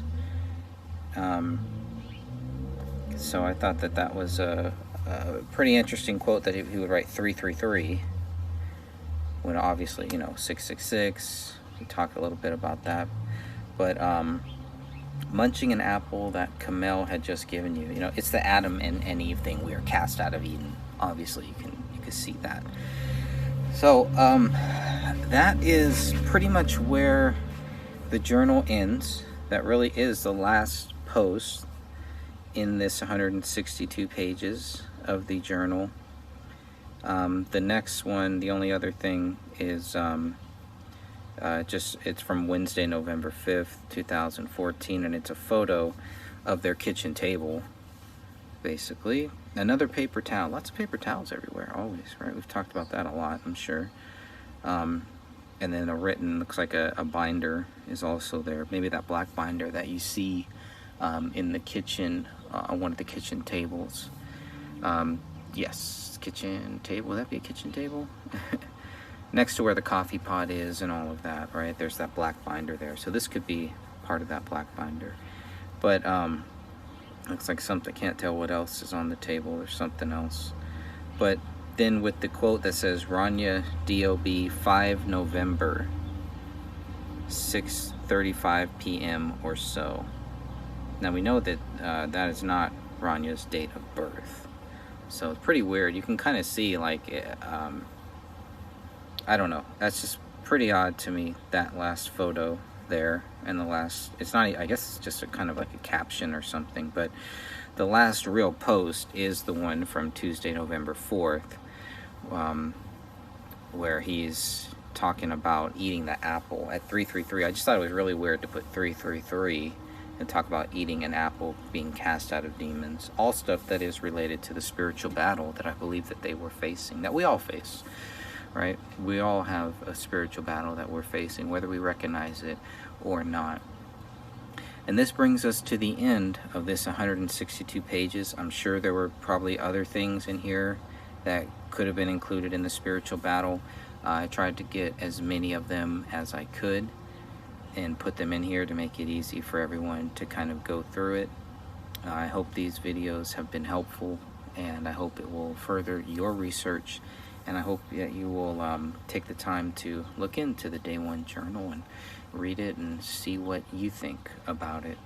I've chosen to just focus on the things that I thought were really relevant to this case. Some personal stuff, but a lot of personal stuff I felt was not really relevant. But focusing on the last couple months, I think really helped me kind of get a better understanding of David's kind of mentality, some of the battles that he was facing, not only the spiritual battles, the physical battles, family struggles, script battles, all of that stuff. I think it's all of that is very, very relevant. So I do hope that this has been helpful. And again, if you want to go and download the journal, you can. We'll be talking about other things in the future too, but this was just to focus on David Crowley's Day One Journal. This is some of the most recent information that we have, that you have, for your research purposes only, hopefully. But whatever, there it is. And I don't know. I mean, obviously, this just kind of confirms a lot of the things that we've been talking about. I was expecting to see some more quote-unquote paranormal stuff, especially from the dates that are mentioned in Eric Nelson's film, and not really in there. But the things that are mentioned, like the orb that they see, or this light, flash of light, hearing Kamel hearing Rania talking in a different voice, things like that. It's just all, it's all very disturbing, I guess. But the way that they talk about it is just very calm and casual. It just makes me think it's just, for them, it's not that big of a deal. It's just part of their life, which is very interesting. Again, I use that word a lot, very interesting, because a lot of this is very interesting to me, but not in a good way. But that is all that I kind of found relevant for the spiritual stuff, the spiritual battles that David is facing. And we've gone now through a lot of these pages, not all 162 pages, but most of them, most of the relevant stuff, the stuff that I felt was relevant to this case and to what happened with David, what didn't happen. Obviously, it's very curious that the police are talking about the journal ended in September, and we can clearly see that there's a lot of other entries beyond September into October. Some of it seems kind of weird, kind of like, you know, some of the questions are maybe if there was some stuff missing, possibly. Hopefully not, but there could be some things missing. Just some of the dates, some of the way things look, why are some of the posts, some of the titles of the posts where the date is, they're in blue, and then in a few others they're in black.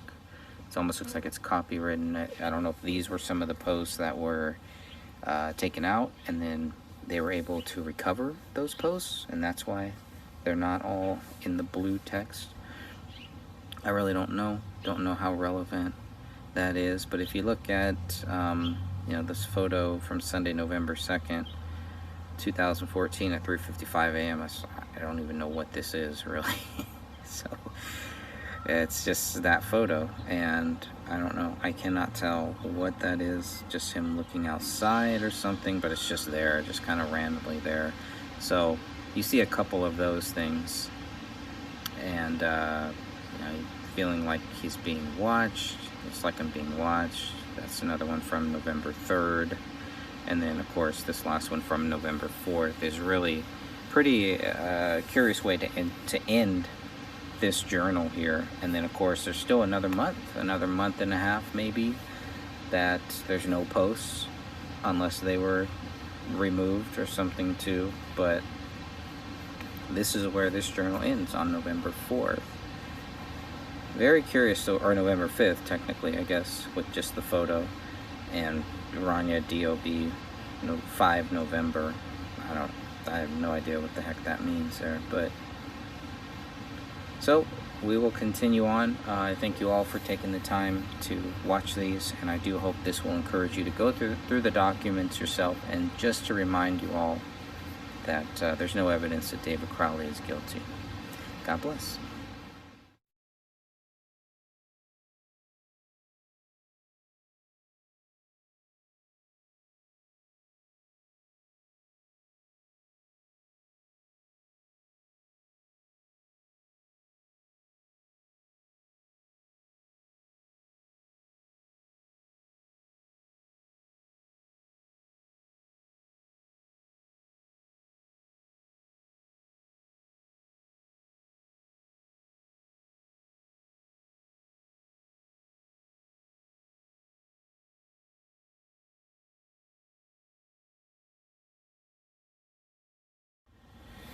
Alright, here's some from August 20th. I've just now decided that the winter months will be spent in total yoga immersion. Why not? Perfect chance. I lost 14 pounds and am quickly discovering I may have used up my physical reserves for this lifetime. Yikes, such energy. It will be a joy to relax now. French wine by the beach, Colombian cafe on the street. Freedom is not in buying more shit buzzing with stimulant energy, but a long coast to walk down. Yeah, it seems, seems like he's kind of the hustle and bustle, right? The 2011 to maybe even 2010, everything. And once the Gray State scripts once it takes off, once that 2012 trailer takes off, he describes it many times. It's complete chaos. It's chaos. Rania had to go through it. Kamel had to go through it. He was gone. He had to sacrifice that, everything, doing a lot of things for that.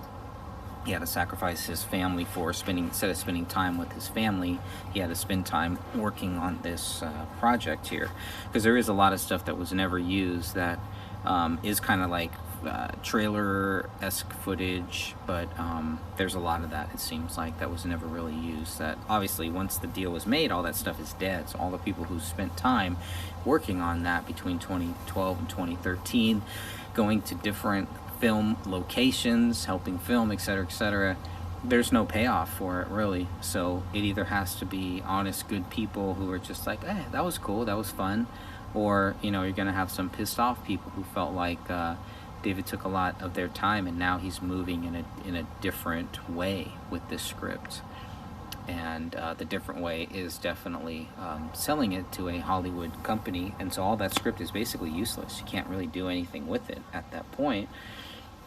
Maybe 10, 20 years down the line. But another thing that I really like, he's talking about now he's going to relax here. French wine by the beach, Colombian cafe on the street. I mean, he talks about freedom, what freedom is, and it's a long coast to walk down. And I think that's a great way. It gives me a great visual of what he's talking about. This guy's a writer. I mean, what you have here, this is a book. The Day One Journal is really a book. It's his book here. All right, looking at September 10th, Wednesday, September 10th, 2014 at 9:07 p.m. It's been fun. Little drunk, a lot of high. Looking forward to the weight dripping from the corpse of my old self. In love with my girl. My kid is growing on me. Selling BX stuff. It's all good. Life is good. Things are good. Things are great. All good. All right, here's what he says on Saturday, October 4th, 2014 at 9:19 a.m. We are entering the arena, the purpose for which we are intended. Clean up the act, because an intense scrutiny is coming. Stay calm and chive on, whatever the hell that means.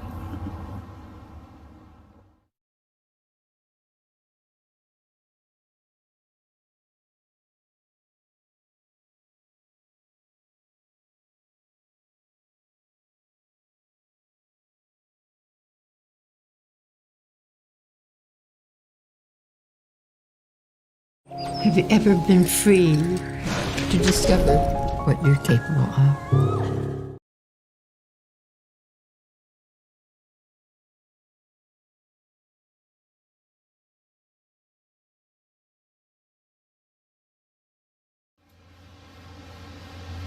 And throughout this, we're going to find a lot of weird, demonic things, so I'm going to cover a few of those. This one you've probably heard. This is from Thursday, October 30th, 2014 at 1:48 p.m. David writes, Camille got raptured today. She's still here. That's it. Okay, later the same day at 3:46 p.m. he said, on October 30th, 2014, he says, she came here to save us. She is pure love from somewhere, and she came here to find me and save us. There's a quote, and it says, I came here to save you. You have to come with me now. There is no one left here. That's a quote. That's a direct quote. Now, we've covered some of the paranormal stuff, and obviously this will need to be added to that chapter. Okay, let's look at November 4th. This is Tuesday, November 4th, 2014 at 10:08 a.m. And he writes, remember yesterday when you saw it was 333, the time 333, and you realized you were munching an apple that Camille had just given you? Last night, 8-12:30, our garden of Gethsemane, we are cast out of Eden. Now, this is one of the last posts that he makes, period.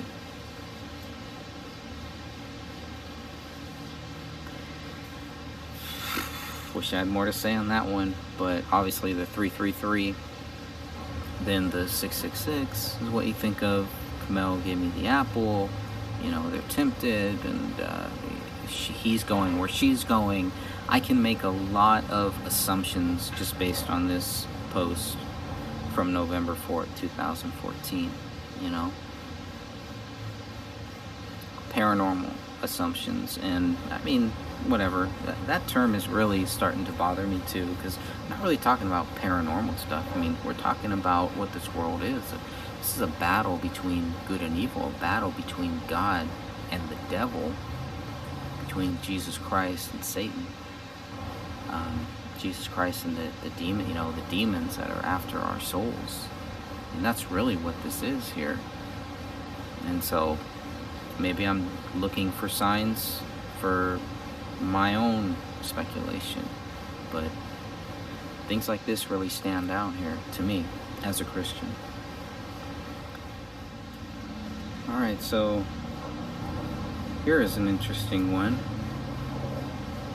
where he's talking about Christians.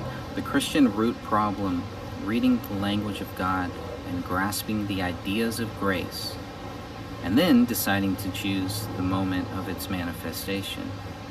It is arrogant to believe we can control the circumstances of our redemption. And so American Christians by the million settle into a Midwestern consumer lifestyle, accumulate self-righteousness, and wait for Jesus. Completely insulated from the terrors of the world, they have done little to assist. Interesting. Then he gives a reference, Sanctus Real, quote, "I don't want to be part of the resistance. I want to be part of the release," end quote. Pretty interesting, because we've always kind of heard David Crowley wanted to be, you are the resistance here. And here, seems like a deeper understanding. And he says, but only a few will be heroes, and most are doomed to be no one. And with God, all things are possible. And when you turn away from God, when you start questioning God, which we all do at some point, I'm sure we all do, I'm sure we all have, but it's a dangerous time spiritually, and you can be spiritually attacked. Obviously, we can all be spiritually attacked at any time, but when you take off the armor of God and start looking elsewhere, that is a very dangerous thing. It's a very dangerous thing here. Now, just to be clear, when I talk about the paranormal stuff, talk about, I really believe paranormal activity was part of what happened here. Not even that would prove David Crowley guilty, right? Nothing of that mind, but I think there can be, a paranormal element, a strong paranormal element to this case that still involves David Crowley not being guilty. It's not an Amityville horror type thing where, the demons told him to kill everybody, so he did. Not that type of thing. That would not explain so many different things. So that's why, I haven't put too much focus on that. But obviously, I think one of the reasons why some people shy away from the paranormal activity is because they think that, that will help prove David Crowley was guilty and killed everybody, but it doesn't. It really doesn't. The paranormal activity, from my view, actually shows the opposite. It actually shows that there are some paranormal elements, paranormal people, paranormal things going on that were involved in this. That would that would warrant a cover-up on so many different levels. Anyways, all speculation. Anytime you get into the paranormal stuff, take it for what it is. But just when you're looking for the evidence of the paranormal stuff and you find it, which is what I find in some of the stuff here, I'm not just going to turn my back on it. But at the same time, it doesn't help me understand why they think David Crowley is guilty. It really doesn't. Because you would still have so many other things if you really did it. You would still have a lot of things that would show that David Crowley killed his family and then killed himself.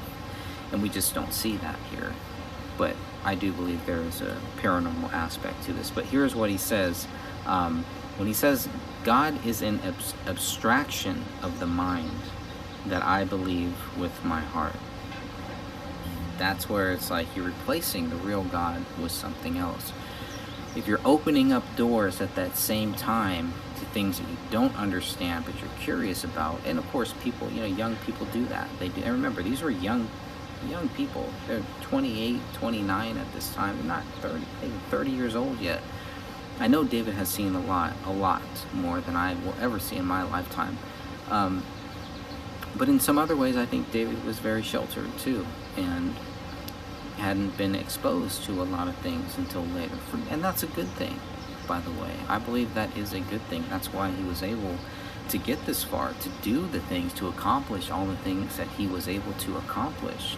But it sounds like at some point he did begin to start questioning God and start doubting it and start kind of looking outside of that realm.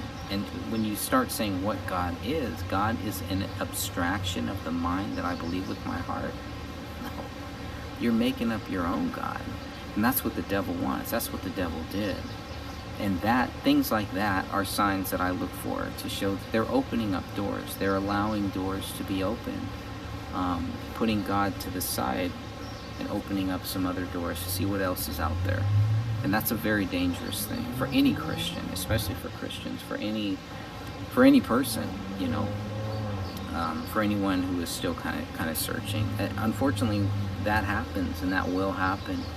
And as Christians, you know, it's things that I look at and say, wow, you know, what could I do to help strengthen somebody who is doubting that? You know, how do you put yourself in the spot where if it's God's will, that you can be the voice of reason to bring that person back to God?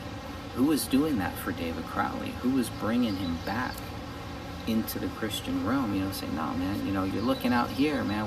What you're looking for, you're not going to find it out there. It's in your heart. God is in your heart. Yes, he's already there. You already know God. You already know who Jesus Christ is. You already know this stuff. But then it's like, well, did he really? Or was it just, you know, something drilled into his head about who God was, who Jesus was? And that's why I was looking for a Bible in the house. He's reading all these other books. Is he reading his Bible? Because if you're reading all this other stuff that is anti-Christian, and if it's not of Christ, it is anti-Christian. If you're reading all this other stuff, not reading your Bible, you don't have a Bible, but you have a Quran, of course you're going to be confused. Of course you're going to open up doors to that. You know. There we go. All right. Here's the demons of doubt that David writes about. Sucking a bong most of the day. I don't even do as much as I should be. That's the way I feel anyways. Because when I'm done, there I see my problems a lot clearer. I'm a broken man. Broken indeed. I am already climbing out. But every now and then I turn and look to see for a moment how high I have climbed. The demons of doubt gang up on me here. They know I'm at my weakest. But the veil of their insults is thin now, to the point of transparency. So he's seeing through it. It kind of reminds me of when the devil took Jesus Christ up to the highest mountain, tempted him with everything, right? That's kind of where he's at. You know, I'm already climbing out. Climbing out of something. To see it for a moment how high I have climbed. But the demons of doubt keep coming back when they know he's at his weakest. But the veil of their insults is thin now, to the point of transparency. So he already knows about them, already dealing with them. They know I'm desperate, at the verge of thinking this is all madness, that my dreams are still dreams and not my reality. I have little energy left for this, and now that there is little left for my demons to feed on, they grow ravenous. So the more he fights them, the stronger they get. It's all right there. And that's usually what happens. That is the life of a Christian. You know, the closer you get to God, the closer you get to where God wants you, the more that the demons come into your life and try to change that. It doesn't have to be to you. They can bring people into your life that will mess up your life. You know, getting back to the spiritual stuff, getting back to the spiritual aspect of all of this was another thing that I was looking for him to confess his Christianity, to, you know, do a lot of things that I believe that a Christian should do with all this. And a Christian in Hollywood, obviously, that's a very difficult step. Ask Kirk Cameron about that. But on July 26th here, we have a pretty interesting post where he says, I am the man I'm going to be the rest of my life. The impact of what I understood today should resonate with me forever if it is not the cessation of all godly intervention in my life. It is at least the high summer with only winter to look forward to. So that was pretty interesting too. Only winter to look forward to. Which is, that's it. At the end of winter, he's dead. So, but it's a pretty interesting statement. You know, the godly, of all the godly intervention in my life, you know, he still has a strong connection with God. Reading this post, you can see that there's still a strong connection with God. I just hope it's a real God. I hope it's the right God, the one true God. But July 26th, it's a pretty interesting thing, a pretty interesting day. But the impact of what I understood today, and it doesn't say what the impact of what he understood today is. So what happened on July 26th? What is so special about that? And I guess we will continue on because after all of that, it gets a little weird still saying on July 26th. I'm going to talk about sacrificing on the altar of karma, and then the study of myth, right? Because myth is that big key phrase here. As when it was written on David's laptop, I have loved you all with all of my heart. That was a note, and the title of that text writing was myth. So here's what he says on July 26th. I can see that. That's where she'll destroy me. I have enough bad karma for to see it manifest in my true eternal wound. The strangled relations with my child, whose childhood I figuratively sacrificed on the altar of my success. The damage may well already be done. Already it fades. The sun shines. Will I remember? The power of the gods withdraws as the new universe waits breathless for the stroke of my pen. Study myth. This is your task. What you do with it is your reward. Well, kind of weird, kind of creepy, right? But study myth. This is your task. Yeah, I don't know. Then figuratively sacrificing Ranya's childhood on the altar of my success. These things can be interpreted so many different ways, so I really try to keep my interpretations to myself as much as possible. Obviously, it's not very easy.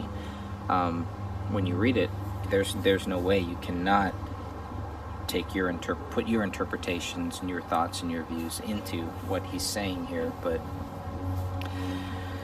that's pretty interesting. Just a lot of weird stuff whenever we talk about sacrificing figuratively or not. I mean, I don't know.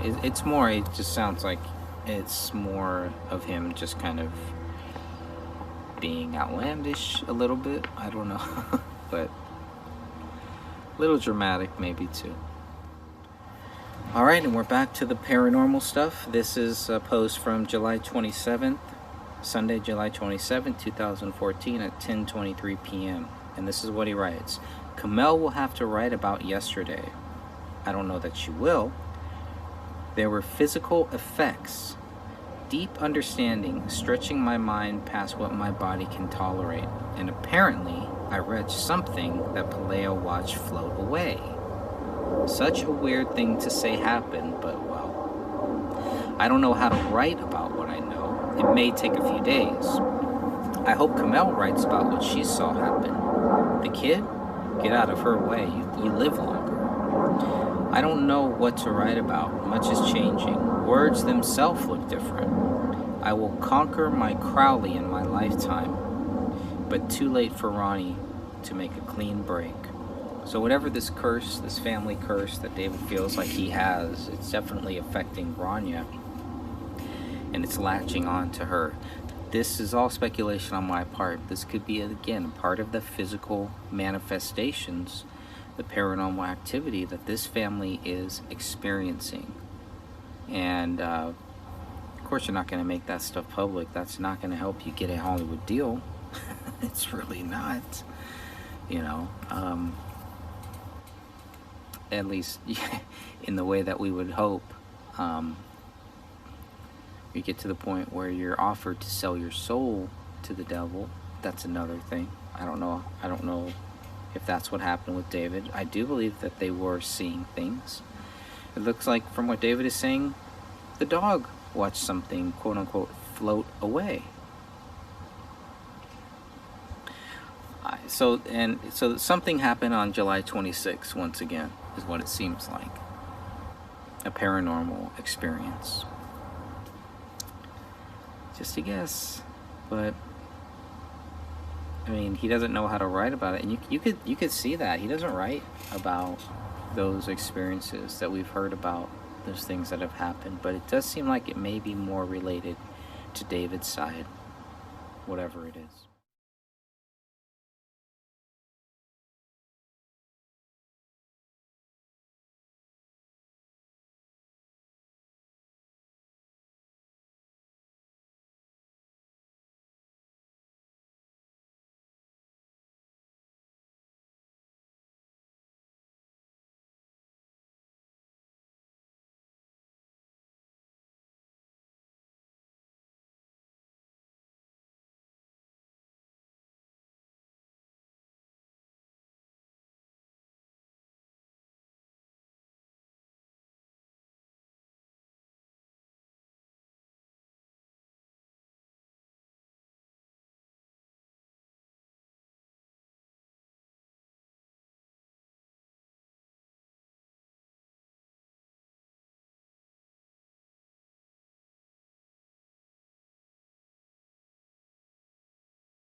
Okay, back to some of the maybe spiritual stuff here.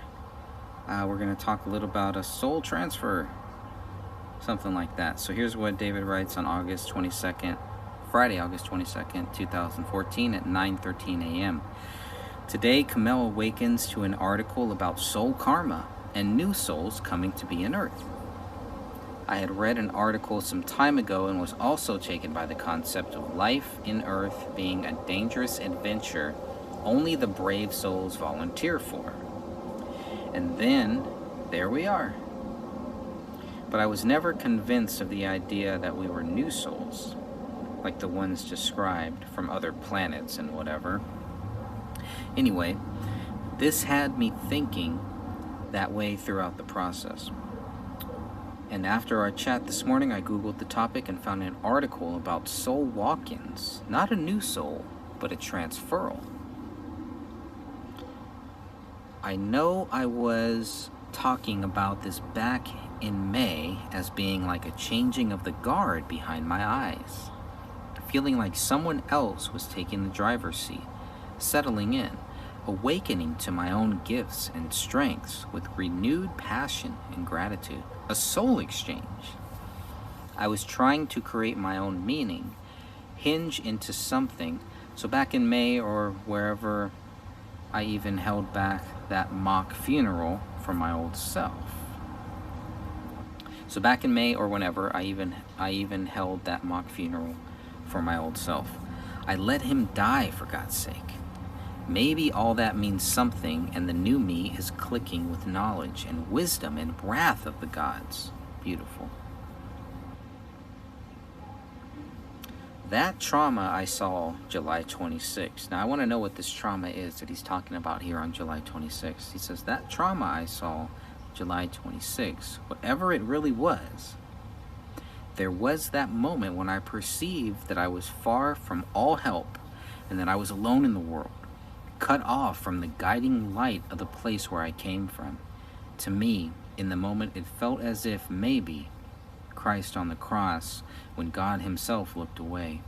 Allegory, story, fact, I do not know.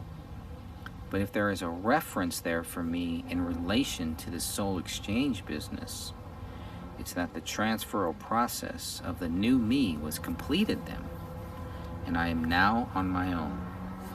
pretty interesting stuff there. Whew, it's a lot to take in, I would say.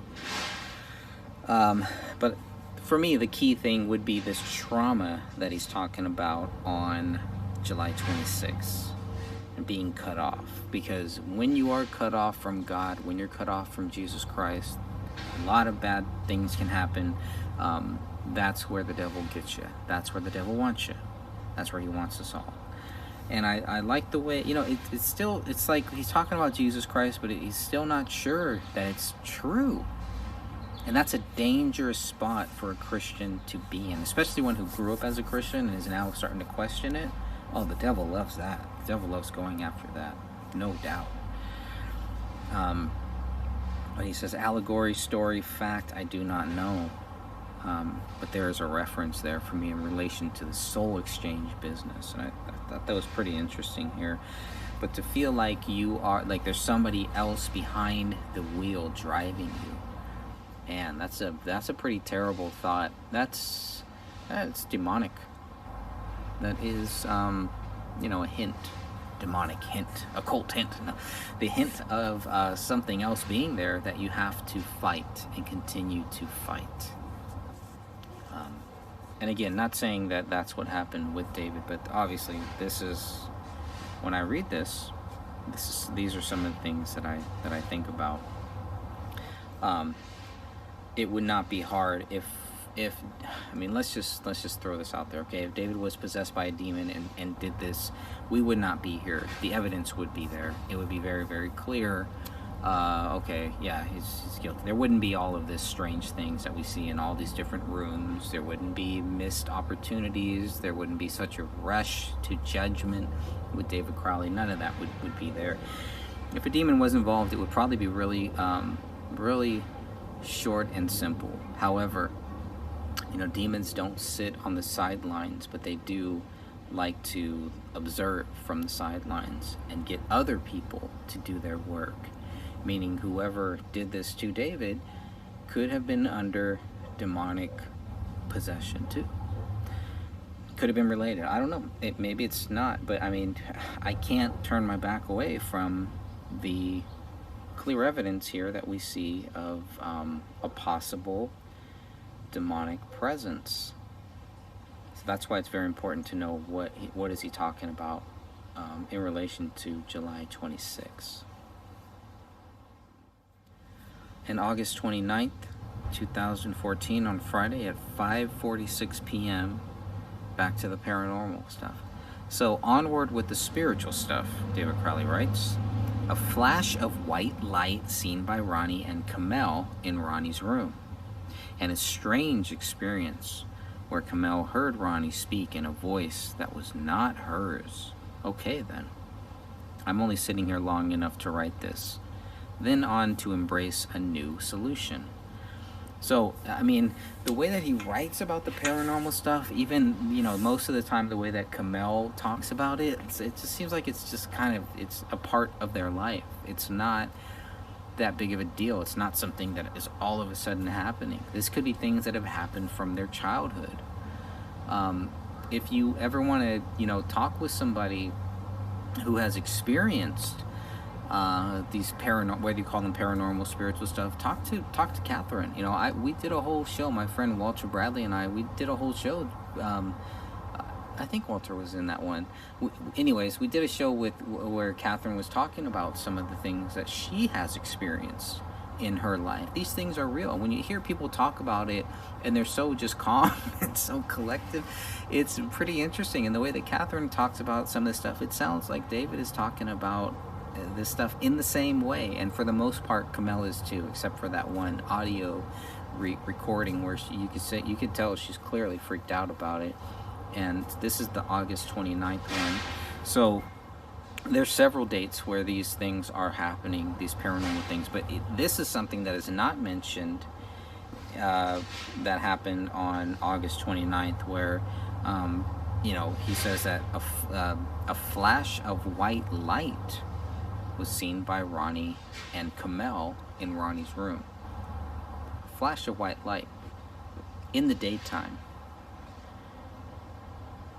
It's paranormal stuff. And he's just like, okay then. And then of course he talks about the time, that we've covered in the paranormal podcast that we did, this special episode, which I never put on YouTube yet. I really need to one day put that up there. But where it's Kamel talking about how she heard this thing, and it was up here, Ronnie was down here, and that article is, you can go to my website, thegraystage.wordpress.com.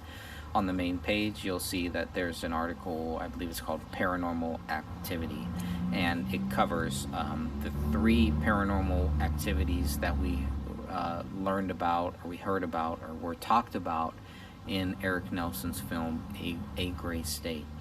I don't think it mentions what Sidra Alam told me, which I did put in my book, The Gray Stage, so that is in there too. But collectively, at some point, yes, I'm gonna have to do a big piece to just put all of the paranormal stuff into one article, into one book, into one chapter, or something like that, because it is kind of the missing link, I believe, with a lot of people, where they think, well, that just means that they're crazy. And obviously that's the first thing people who have not experienced paranormal activity, or who are not open to paranormal activity being real. But if you read your Bible, you can clearly see demons are real, and this stuff does happen, and Christians are vulnerable. People that are of God, loving people, good people that the devil knows will turn to God at some point, even if they're not there at this point, where they put their stamp and said, yes, I'm going to stand for Jesus Christ. The devil loves to go after those people who are kind of wishy-washy on it, and unfortunately that's where I see David and Kamel. They're kind of up in the air, and they have good reason, and they're very knowledgeable, and you can tell that they're very articulate, very intelligent people. And sometimes the intelligence can kind of hurt you, because Christianity is, it's faith driven. It really has to be something that you accept. And I think that the more that they were open to Christianity, the more that they were, kind of leaning towards God, the more the devil came in and put doubts in their mind. Just my view. All right, now looking at Thursday, September 4th, 2014. This is at 8:13 a.m. and he posts, my past self crawled away to die, and here I am instead. Shedding a new life, shedding new skin, being reborn to die, like Jesus Christ did. I don't know. So we'll see. There's a lot more spiritual stuff here as the days end, what it seems like. Here's another one from the same date, September 14th. This one is at 1:45 p.m. The summer was an inversion. My real life was in the transformation taking place in my subconscious. Large elements moving and clicking into place, like the machinations of an invisible architect in my mind. Building things behind the screen, building things behind the scenes, while I just tread water up top, keeping myself fed and in good health. In good health, in good shape, everything is good. But then 2 months later, he's supposed to, he looks like crap, he's fading away, he's in a fetal position, he's upset about not getting the movie deal, this and that. Let me just tell him none of that is true. So that's what we have here for September 4th. Now on Sunday, November 2nd, 2014, 3:52 a.m., he writes, kill this thing and take me. The world is an inverse perversion of light. We are made of it, and its weakness, a flashlight in the mind of Satan. But I am darkness. And this is interesting, because if you look at the text, and then you compare it to another one that is also written on the same day, November 2nd, it's different. So the text is different, or it's not in the big bold thing, and it's also blue. So another one here from Sunday, November 2nd, 2014 at 4:01 p.m. He says, it won't have the privilege of the particulars. The journal and what it is meant to elicit may now be only a mental exercise. So it's kind of weird. Why is some of this in black and white? Why is some of the writing in blue? Your guess is as good as mine.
Okay, and then let's look at Friday, May 16th, 2014 at 8:52 a.m. This is on page 28, and here's what he writes.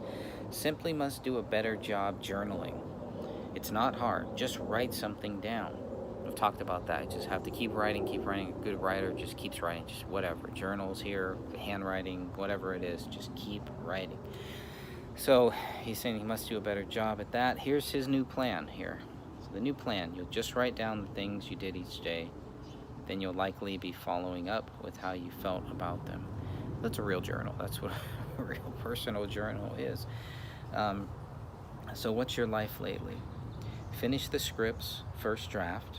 So by this day, he is finishing the first draft as of May 16th. And then he says, planning an LA trip to meet people, big people. So here it is with the LA trip. The trip is happening. The things I am receiving are not you really gifted first time nobody. So I'm going to reread that because I think there's some typos or something. The things I am receiving are not really gifted first time nobodies. So you can read what it says there, and I don't know.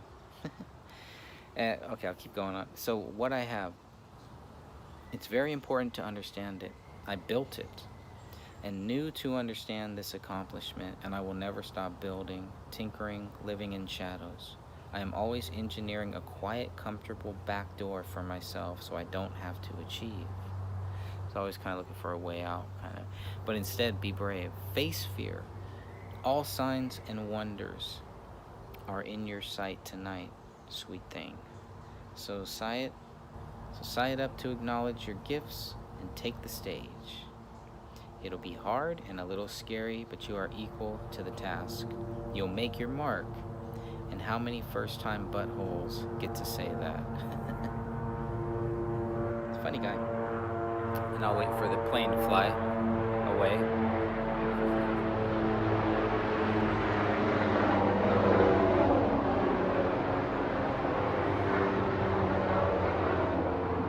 Something going on. They're coming. The police state is here. Okay, still reading page 28. About his mom. So he doesn't talk about his mom too much in here, so I thought we'd go through this. So lately been dealing with mom. Al was in town for her surprise birthday. Missed her flight a few times, so we housed her. Spent a few mornings this week chatting at Perkins and discussing writing and the possible existence of a Crowley genetic ability of hyperfocus and efficiency in work, and how this process will eventually scavenge the body's desire and happiness, skill sets and interests, and consume all passion, add a tribute to the work. As if it were a vociferous black hole sucking energy, and we are merely competent enough to manage this burden for any amount of time. Careful, child. Out there are monsters. Joseph Seaton is your Yon, your Y-O-E-N. I don't know what that means. It's been fun connecting again. Joseph Seaton is in YOEN. It's been fun connecting again. This week I meet with Danny too. So he's meeting with Danny right around the same time that he's planning on this trip for this, to go pitch the Gray State script to MEG. It sounds like he's meeting with other people too at the same time, so that's pretty cool.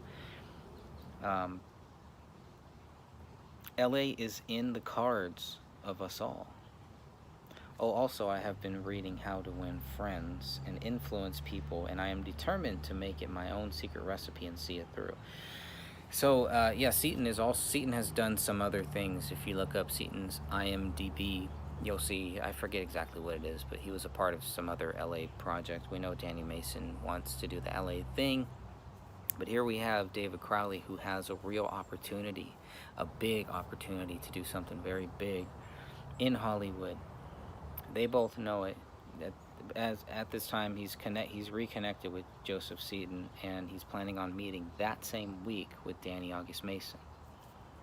Lots of stuff. It's a big, big time. So May is a very life-changing month for many, many reasons. So he also says, today I'm getting ready for our big trip, but after writing. Did you know yesterday I started compiling old notes and began mind maps for 8 new films? Killer. Got to pick one and begin research and passionate development. I get thirst would come together quickly, or over one, or overqualified. Anyway, exciting. I'll put thirst together. So I don't know, maybe something called Thirst, it looks like. I know there's a few other projects that he's talked about. Hera is one that was on in his office bedroom, and so he's got a lot of other plans, kind of using the Gray State as a stepping stone into Hollywood is kind of what it sounds like here, getting his foot in that door, and just kind of seeing what's going to happen. But this is also more evidence of him being LA bound, going to LA, not just going to LA for just, hey, let's just go to LA, this and that, going to LA so that they could then really make something, really do something big and powerful. Now, before they get to LA, David, Rania, and Kamel go to Texas to visit Kamel's family. And so he posts here on page 29, Monday, May 19, 2014 at 12:11 a.m.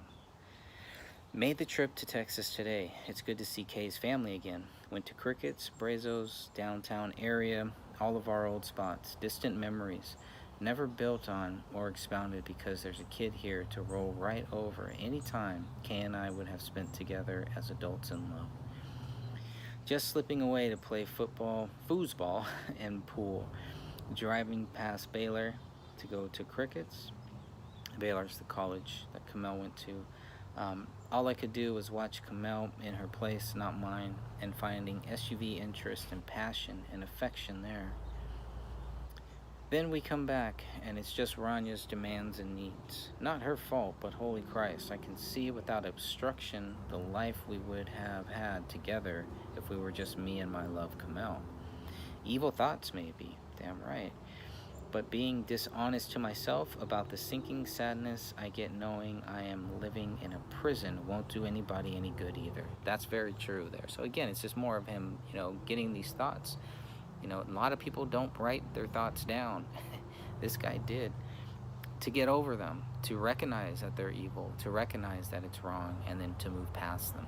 So it's a very brave thing, actually, I think, anyways. Let's see. My needs and wants are modest. My passion for Kamel is absolute and pure. But there's this thing, this weeping, hurting, hungry, needing thing that is going to be a permanent block to our youth and happiness, and the life of magic and love Kay and I might have had is lost forever. God bless Kamel. Right back to being a supportive mommy, knowing that every time we try to find a moment to ourselves, we'll get pulled back to this child's dark reality. And that's life, right? That's what being a parent is, man. Ask any parent, these are all normal things I think parents go through. So if you're a parent, what do you think about that? Obviously you can't do some of the things. Some people still try, unfortunately. They still try to do those things that they would do as single, as a husband and wife without a kid, right? But man, I don't know. You get to the point where you gotta really measure that, and it's they're putting the kid first, and they're making sure of that. So I don't know. You have more proof of David working things out, more proof of Kamel being a good mom. Kamel being a good mom in a lot of this journal is very important, especially to the idiots who really think that Kamel is also a murderer and was part of a pact to kill Rania, to kill themselves. It's just some of the most ridiculous things I've ever heard. But so you'll see a lot of that in here. A lot of love, a lot of self-shame that David has for his feelings, and then getting over those feelings too, I think. So he says, it's hard to grow up and lay down your life for a child when all you wanted was some time to be alive with your wife. The army took a year, and then right into the abyss with the child. Time to die and realize I will only have that time when we are old and tired, and she has her way with us for 20 years. But goddamn, it fucking hurts. I mean, it's a very honest thing to say, a very relatable thing. I would think that, you know, it's time to die and realize, yeah, that your child is here now, and your life is now about them, at least until they're older. So David has a choice to do the same things that he feels that his dad did, or maybe both his parents, I don't know, but he has that choice now, and it sounds like he's really coming to terms with that choice, you know, to complete that pattern of his life, of his family, or to break that chain. This guy is at a crossroads in so many different ways, not only with the Hollywood stuff, with the friends, the fake friends, you know, with his wife, with their family, with his family, with his daughter, living in Minnesota, wanting to go to LA, breaking away from different things, trying to break away, do your own thing, rewrite the whole script. And, you know, there's a lot of different changes here happening all at the same time. So it's pretty powerful to see him write about it, and we get to kind of take a glimpse into it as he's going through it. Pretty powerful. All right, and then on page 30 of the Day One Journal, from Tuesday, May 20th, 2014, at 4:27 p.m., this is what he writes. I think they're still in Texas at this time. Yeah, it looks like they're still in Texas, about to leave. It says, a hot, slow day, and it seems I'm stress-free. What a strange phenomenon. I've been just planning our LA trip. We are leaving tonight for 4 days in Candyland, meeting a bunch of people. Zach Carter set up all these meetings I got to go to. Gonna think positive, gonna use some of my new tricks and forge a new life. Making lasting friends, I hope, with some of these locals. So I know somebody. A new life coming up, starting now. If I don't take it seriously, then no one else will either. This may be the last day for my old self. A quiet calm before the hot, fast life provided by a career of entertainment. In entertainment. Anyways, Kamel out getting her nails did with Sidra, and I get to take a nap now. Whoopee. Lots there. So they're still in Texas. They're getting ready. Zach Carter is a big part of this whole meeting, connecting David Crowley with MEG, connecting David Crowley with a lot of other people. Here is what it sounds like too. So they're going to spend 4 days in LA, and he's going to think positive and going to use some new tricks, forge a new life. New here, right? New life. Starting now. Making lasting friends, I hope, some of these locals. So I know somebody. I mean, this is all new. Nothing to do with any of the old guys, any of the old people that were part of the Gray State Project. Yes, they're all being cast to the side. He's cutting them out in more ways than one. I think we can clearly see that.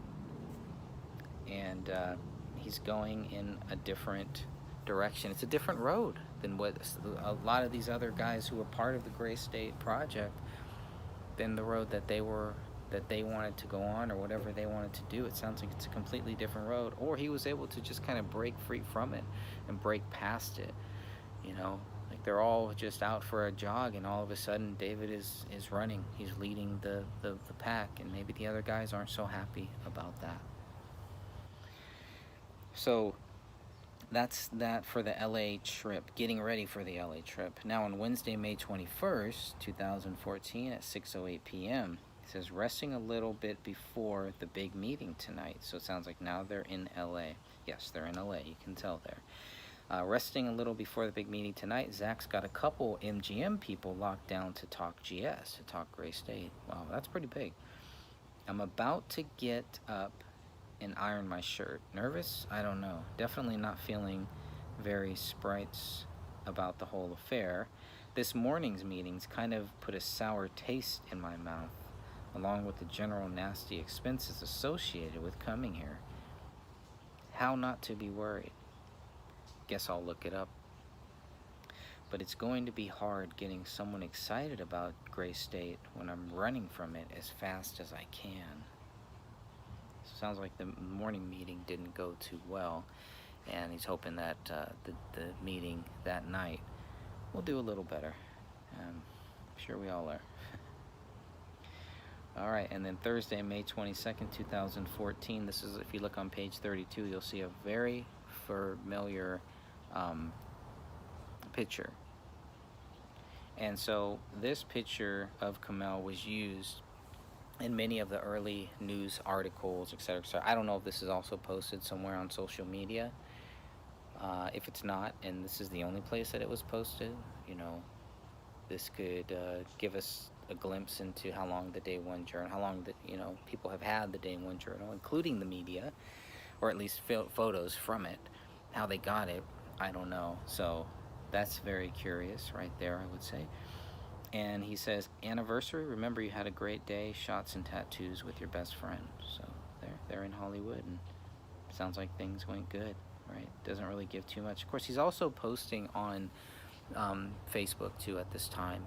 So, you know, you have to kind of go back, okay, what was he posting on the same day on Facebook compared to what is he posting in his Day One Journal? This is another one, if you look on page 33, on Saturday, May 22nd, 2014 at 2:09 a.m. This is what he posts, and it's a picture of his feet up on a railing, probably at the back of a deck, and he says, probably one of the most important days of your life, so it's important to remember it.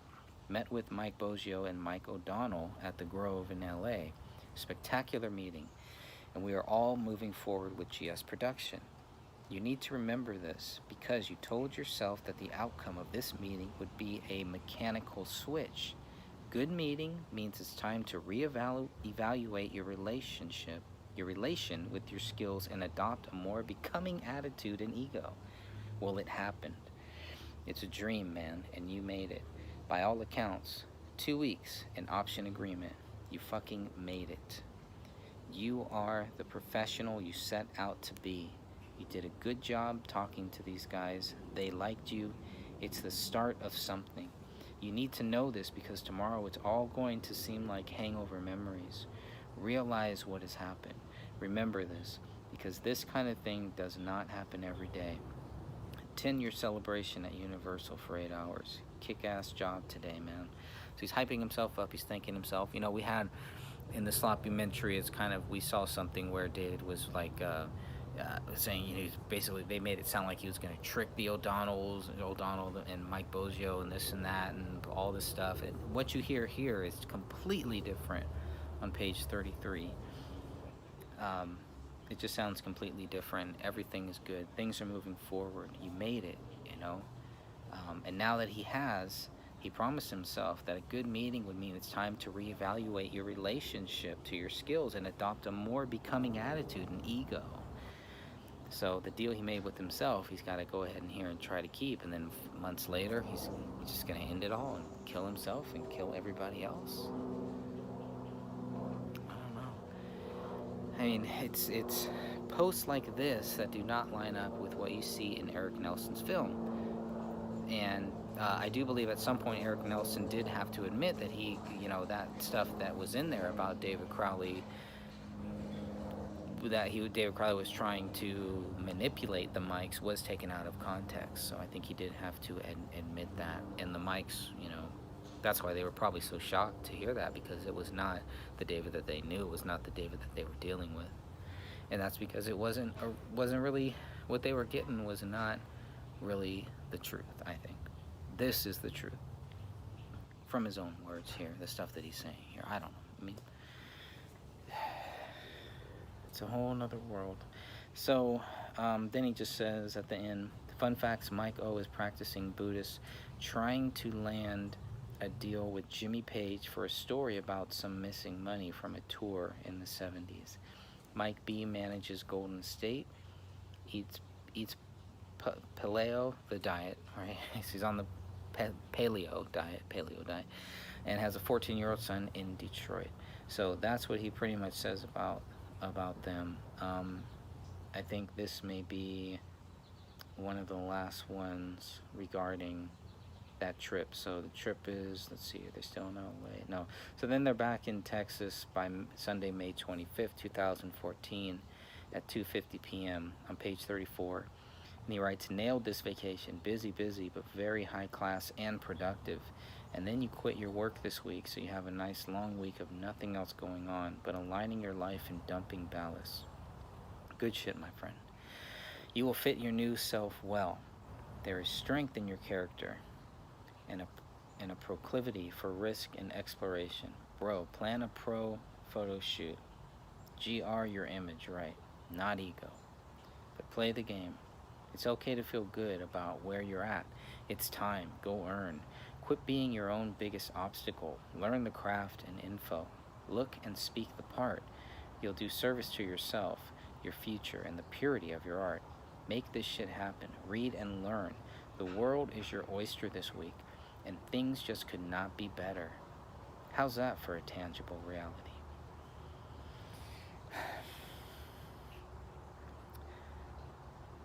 You just merged with your future self. Congratulations. Now quit honking on yourself and focus. Now the real work begins. Powerful.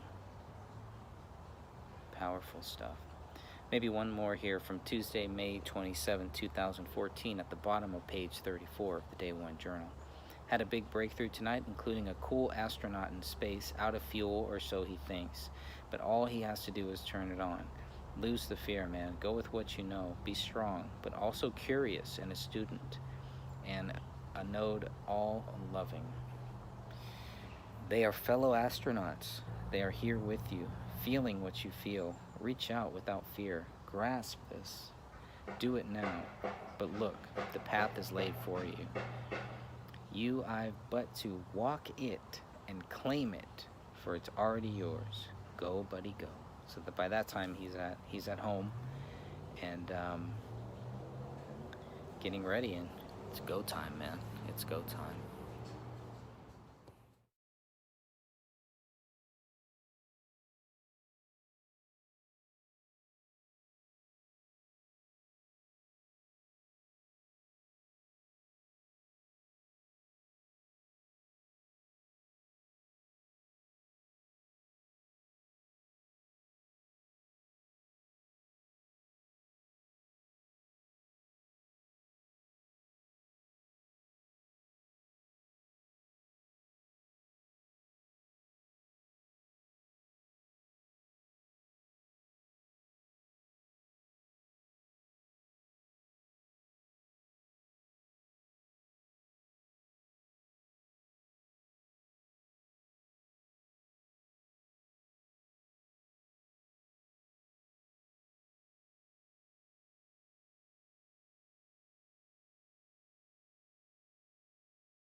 So when David starts this journal, it's really just about writing. He makes that very, very clear on the first page. The first thing he writes in April, on Sunday, April 13th, 2014, at 7:39 p.m.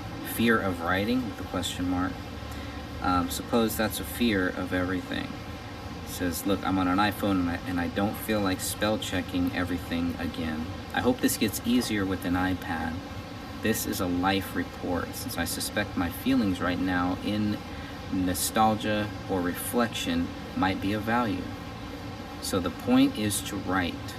A lot of things to be afraid of here. Grades, judgment. This will never be asked or as good as what I used to write. This is the epicenter of fear. I can't even out anything down on paper. So I can't even write anything down on paper. So he's writing on the iPhone, which, like, write. That's what you do as a writer. That's what a good writer does. Just write, keep writing. It's pretty interesting. He's having a hard time writing on paper, though. I'm kind of the opposite. But again, this is where it gets to where, taking myself, my experiences and everything out of this case here. So, but it's really nice that he's just, writing.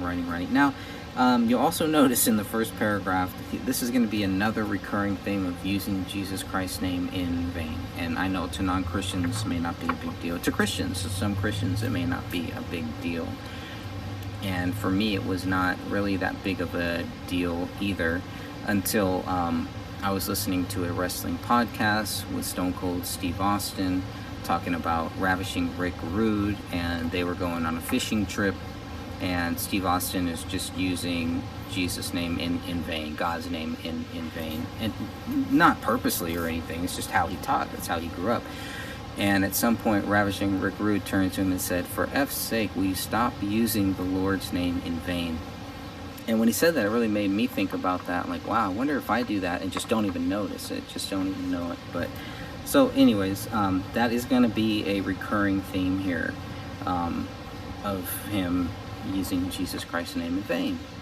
And so it's like, on one hand, well, okay, he recognizes who Jesus Christ is, and same thing with Steve Austin. He's a Christian, he's a believer in God. He grew up like that, and that's just, I guess it was something to say instead of saying the F word or using the curse word. But in reality, it's actually worse. But anyways, that's a side note. So let's see. No one believes you except for all the people who did and so do. It says, I suppose confession is important on some psychological level, but perhaps this will spoil the tone for every following entry. Negative Nancy. Got to soul yourself to see. Anyways. Strengthen the skills, branch the mind, open what is closed. Tendrils. Do you see them? What use? So that was another thing that stuck out to me. Open what is closed, especially when we have this, weird thing that's written in his office. Open the rise, right? So that was just a little odd. That stood out to me, obviously. That's why I noted it here. So let's see. Understand, your life will me if you do not lose the fear. And so remember, there's typos and things like that in here. So write every day and expand your craft. God, the world still goes unwritten, and there are no end to the possibilities or combinations. So write all the time. This thing will make it so easy. The Day One Journal will make it so easy, is what he's saying. But you suppose autocorrect will ruin much ere the day ends. It's pretty funny. Pretty funny guy there. So we'll keep reading on here. But I guess when I printed this thing out, and like I said, 162 pages, I wanted to print it on two sides, but it only printed on one side. So, but some of the things on the paper are out of order. But for you, that's not gonna matter. What's gonna matter is that you're able to look at certain dates of the things that we already have, things that are in my book, the things that David Crowley writes on social media, the dates that the Sloppumentary focuses on. You're going to be able to look at this Day One Journal and kind of get another view of things that are going on during that time, I suppose.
All right, now we're going to look at something that David Crowley wrote from the Day One Journal. This is page 23, and this is on May 10th, Saturday, May 10th, 2014 at 2:19 p.m.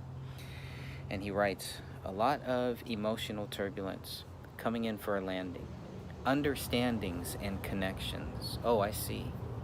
David, have you checked lately if your father ever wanted you? No, of course he didn't. And neither do you. Want Rania, that is. Of course, a terrible thing to admit. But what gain is a father who provides but does not nourish or sustain? Nurture and play, challenge, admit to, confine in, love in old age. Follow the pattern, see it. It lives on in you. Unless your reality meets you at your circumstances, and you can do what no one in your immediate family has, embraced fatherhood. Well, Tim does a good job, but his career is nothing to speak of. But that's because he chooses things like cricket farming, for fuck's sake. New directions, fatherhood, family anchor. You hold that shit down. So you can interpret this obviously several different ways. Oh my God, he's saying he doesn't love Rania and this and that, but he's admitting his feelings and trying to break that hold. He's giving himself the new direction, and the new direction is fatherhood. The new direction is family anchor, holding it down. He said it's a challenge to himself to see if he can embrace this, to see if he can do what no one in his family has, and that is embrace fatherhood. So he must be talking about generations, not just talking about himself, not just talking about his father, probably talking about his grandfather, and who knows, grandfather's father. And that could include David's mom's dad too, right? I mean, we've heard some stories about that too, how David's mom was pretty much the one who had to take care of everybody and kind of raised everybody, all of her brothers and sisters. So I think, obviously you read it and you're like, man, that's pretty damn harsh. But to admit that and then to try to move beyond that shows growth. And it does show that he is looking into the new direction of fatherhood. So I think it's always good to kind of put those things into the proper context. And when you align it all with everything else that is said later on too, about how much he loves Rania and all of that stuff, you can clearly see it. But, obviously some people are going to read that and just think David is just this jerk who hates his kid, never wanted her, and never learned to love her. And I think the journal, in the full context, if you read the whole journal, not just part of it, if you read the whole thing, you'll see that that he does love his daughter and he does grow to love her. And let's just say that he didn't, okay? That does not mean that he killed her, obviously.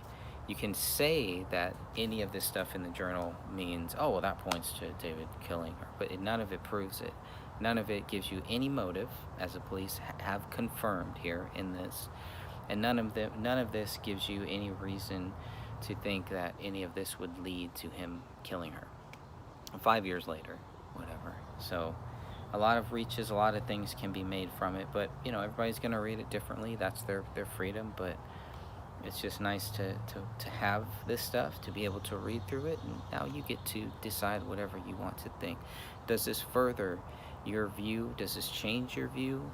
Does this make you a little more angry? Because I'll tell you, when I read the whole thing, when I finished the whole thing, I was pretty angry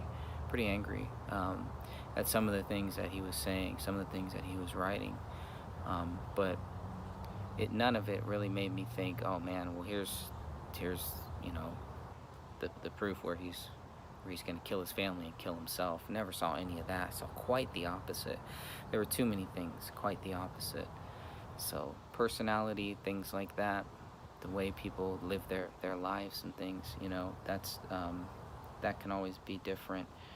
What I see, the lack of Christianity, the lack of a strong faith-based family is a big problem. Man, it's a big problem that we all face too. So, but it just reminds me how important it is to really make sure you keep Jesus Christ first, and to build your family, to build everything that you do with your wife, with your kids, all of your family. Make sure that Jesus Christ is the center of it always.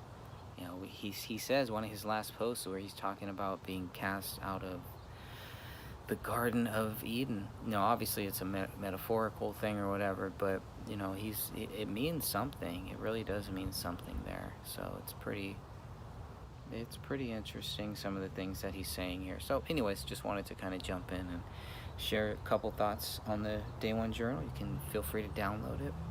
Feel free to look at it, check it out, and do whatever you want with it. These are public records.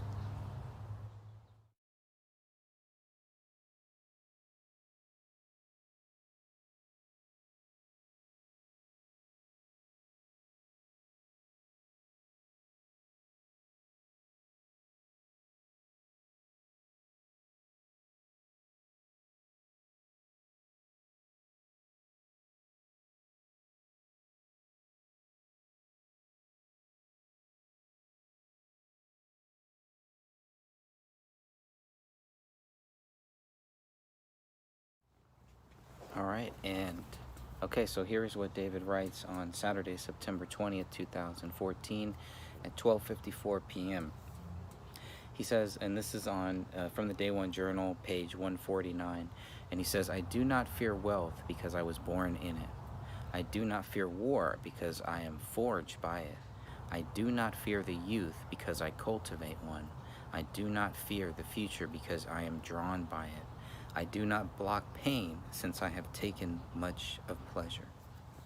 So I thought that was pretty cool, about talking about fear and all of the fears that we all have, and it sounds like he's dealing with that fear well.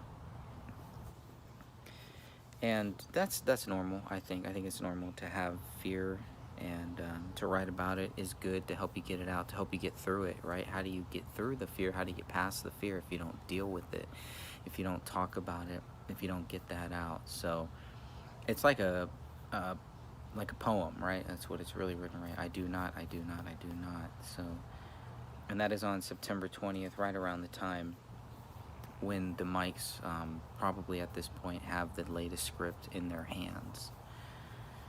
I do not fear. None of us should fear. None of us should fear. Those who fear, those who panic, those are the ones who fade away first. So I only fear God. That's about it. So that's my fear, is not doing what Jesus Christ wants me to do. That's my only fear. But these are some very powerful statements just a few months before David dies. So September, October, November, December. There it is, page 149, and that's September 20th.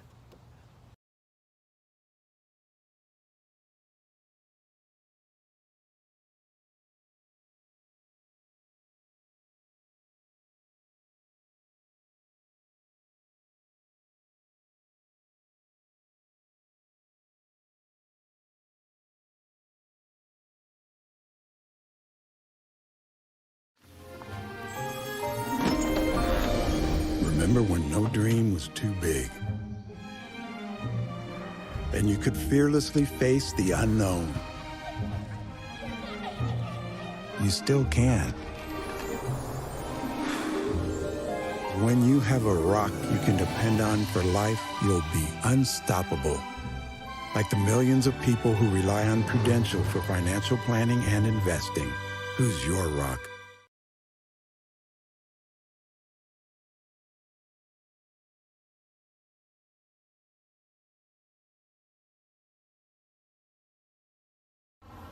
August 28th, there's some really good stuff here about being sober. He says, "I feel really good today not smoking." He feels emotionally stable, good energy levels. "I'm about to, since it's time to write, and I'll continue to partake until my performance stops improving, but it's nice knowing being just me and my body isn't so bad today." Now, that's a very powerful statement when you talk about smoking weed, and kind of when you stop smoking weed, or when you just take a day or take a break off of that. I can definitely relate to that. I think my addiction towards weed sounds like it was a lot more serious than what David Crowley was going through, but he says, "I feel really good today not smoking, emotionally stable, good energy levels." These are all reasons why weed should not be a long-term thing in your life. At certain points, you know, and there's the CBD, man. CBD is awesome. I'll just say that.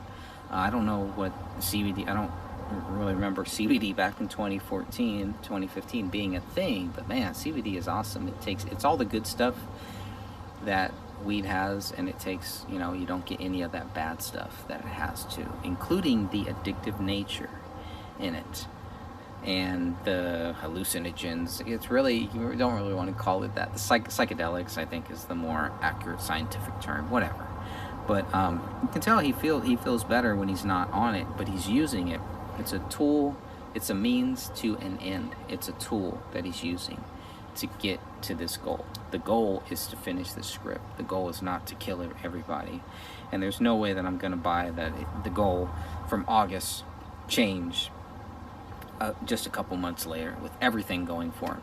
That's why people had to make it seem like David Crowley's script was dead, that the project was dead. Otherwise, it would not make sense for any of the drama, any of the BS that we hear past that. He also says, could be that I'm up at 5 to work out 4 days out of 7. So he's working out, you know, and that's keeping him busy.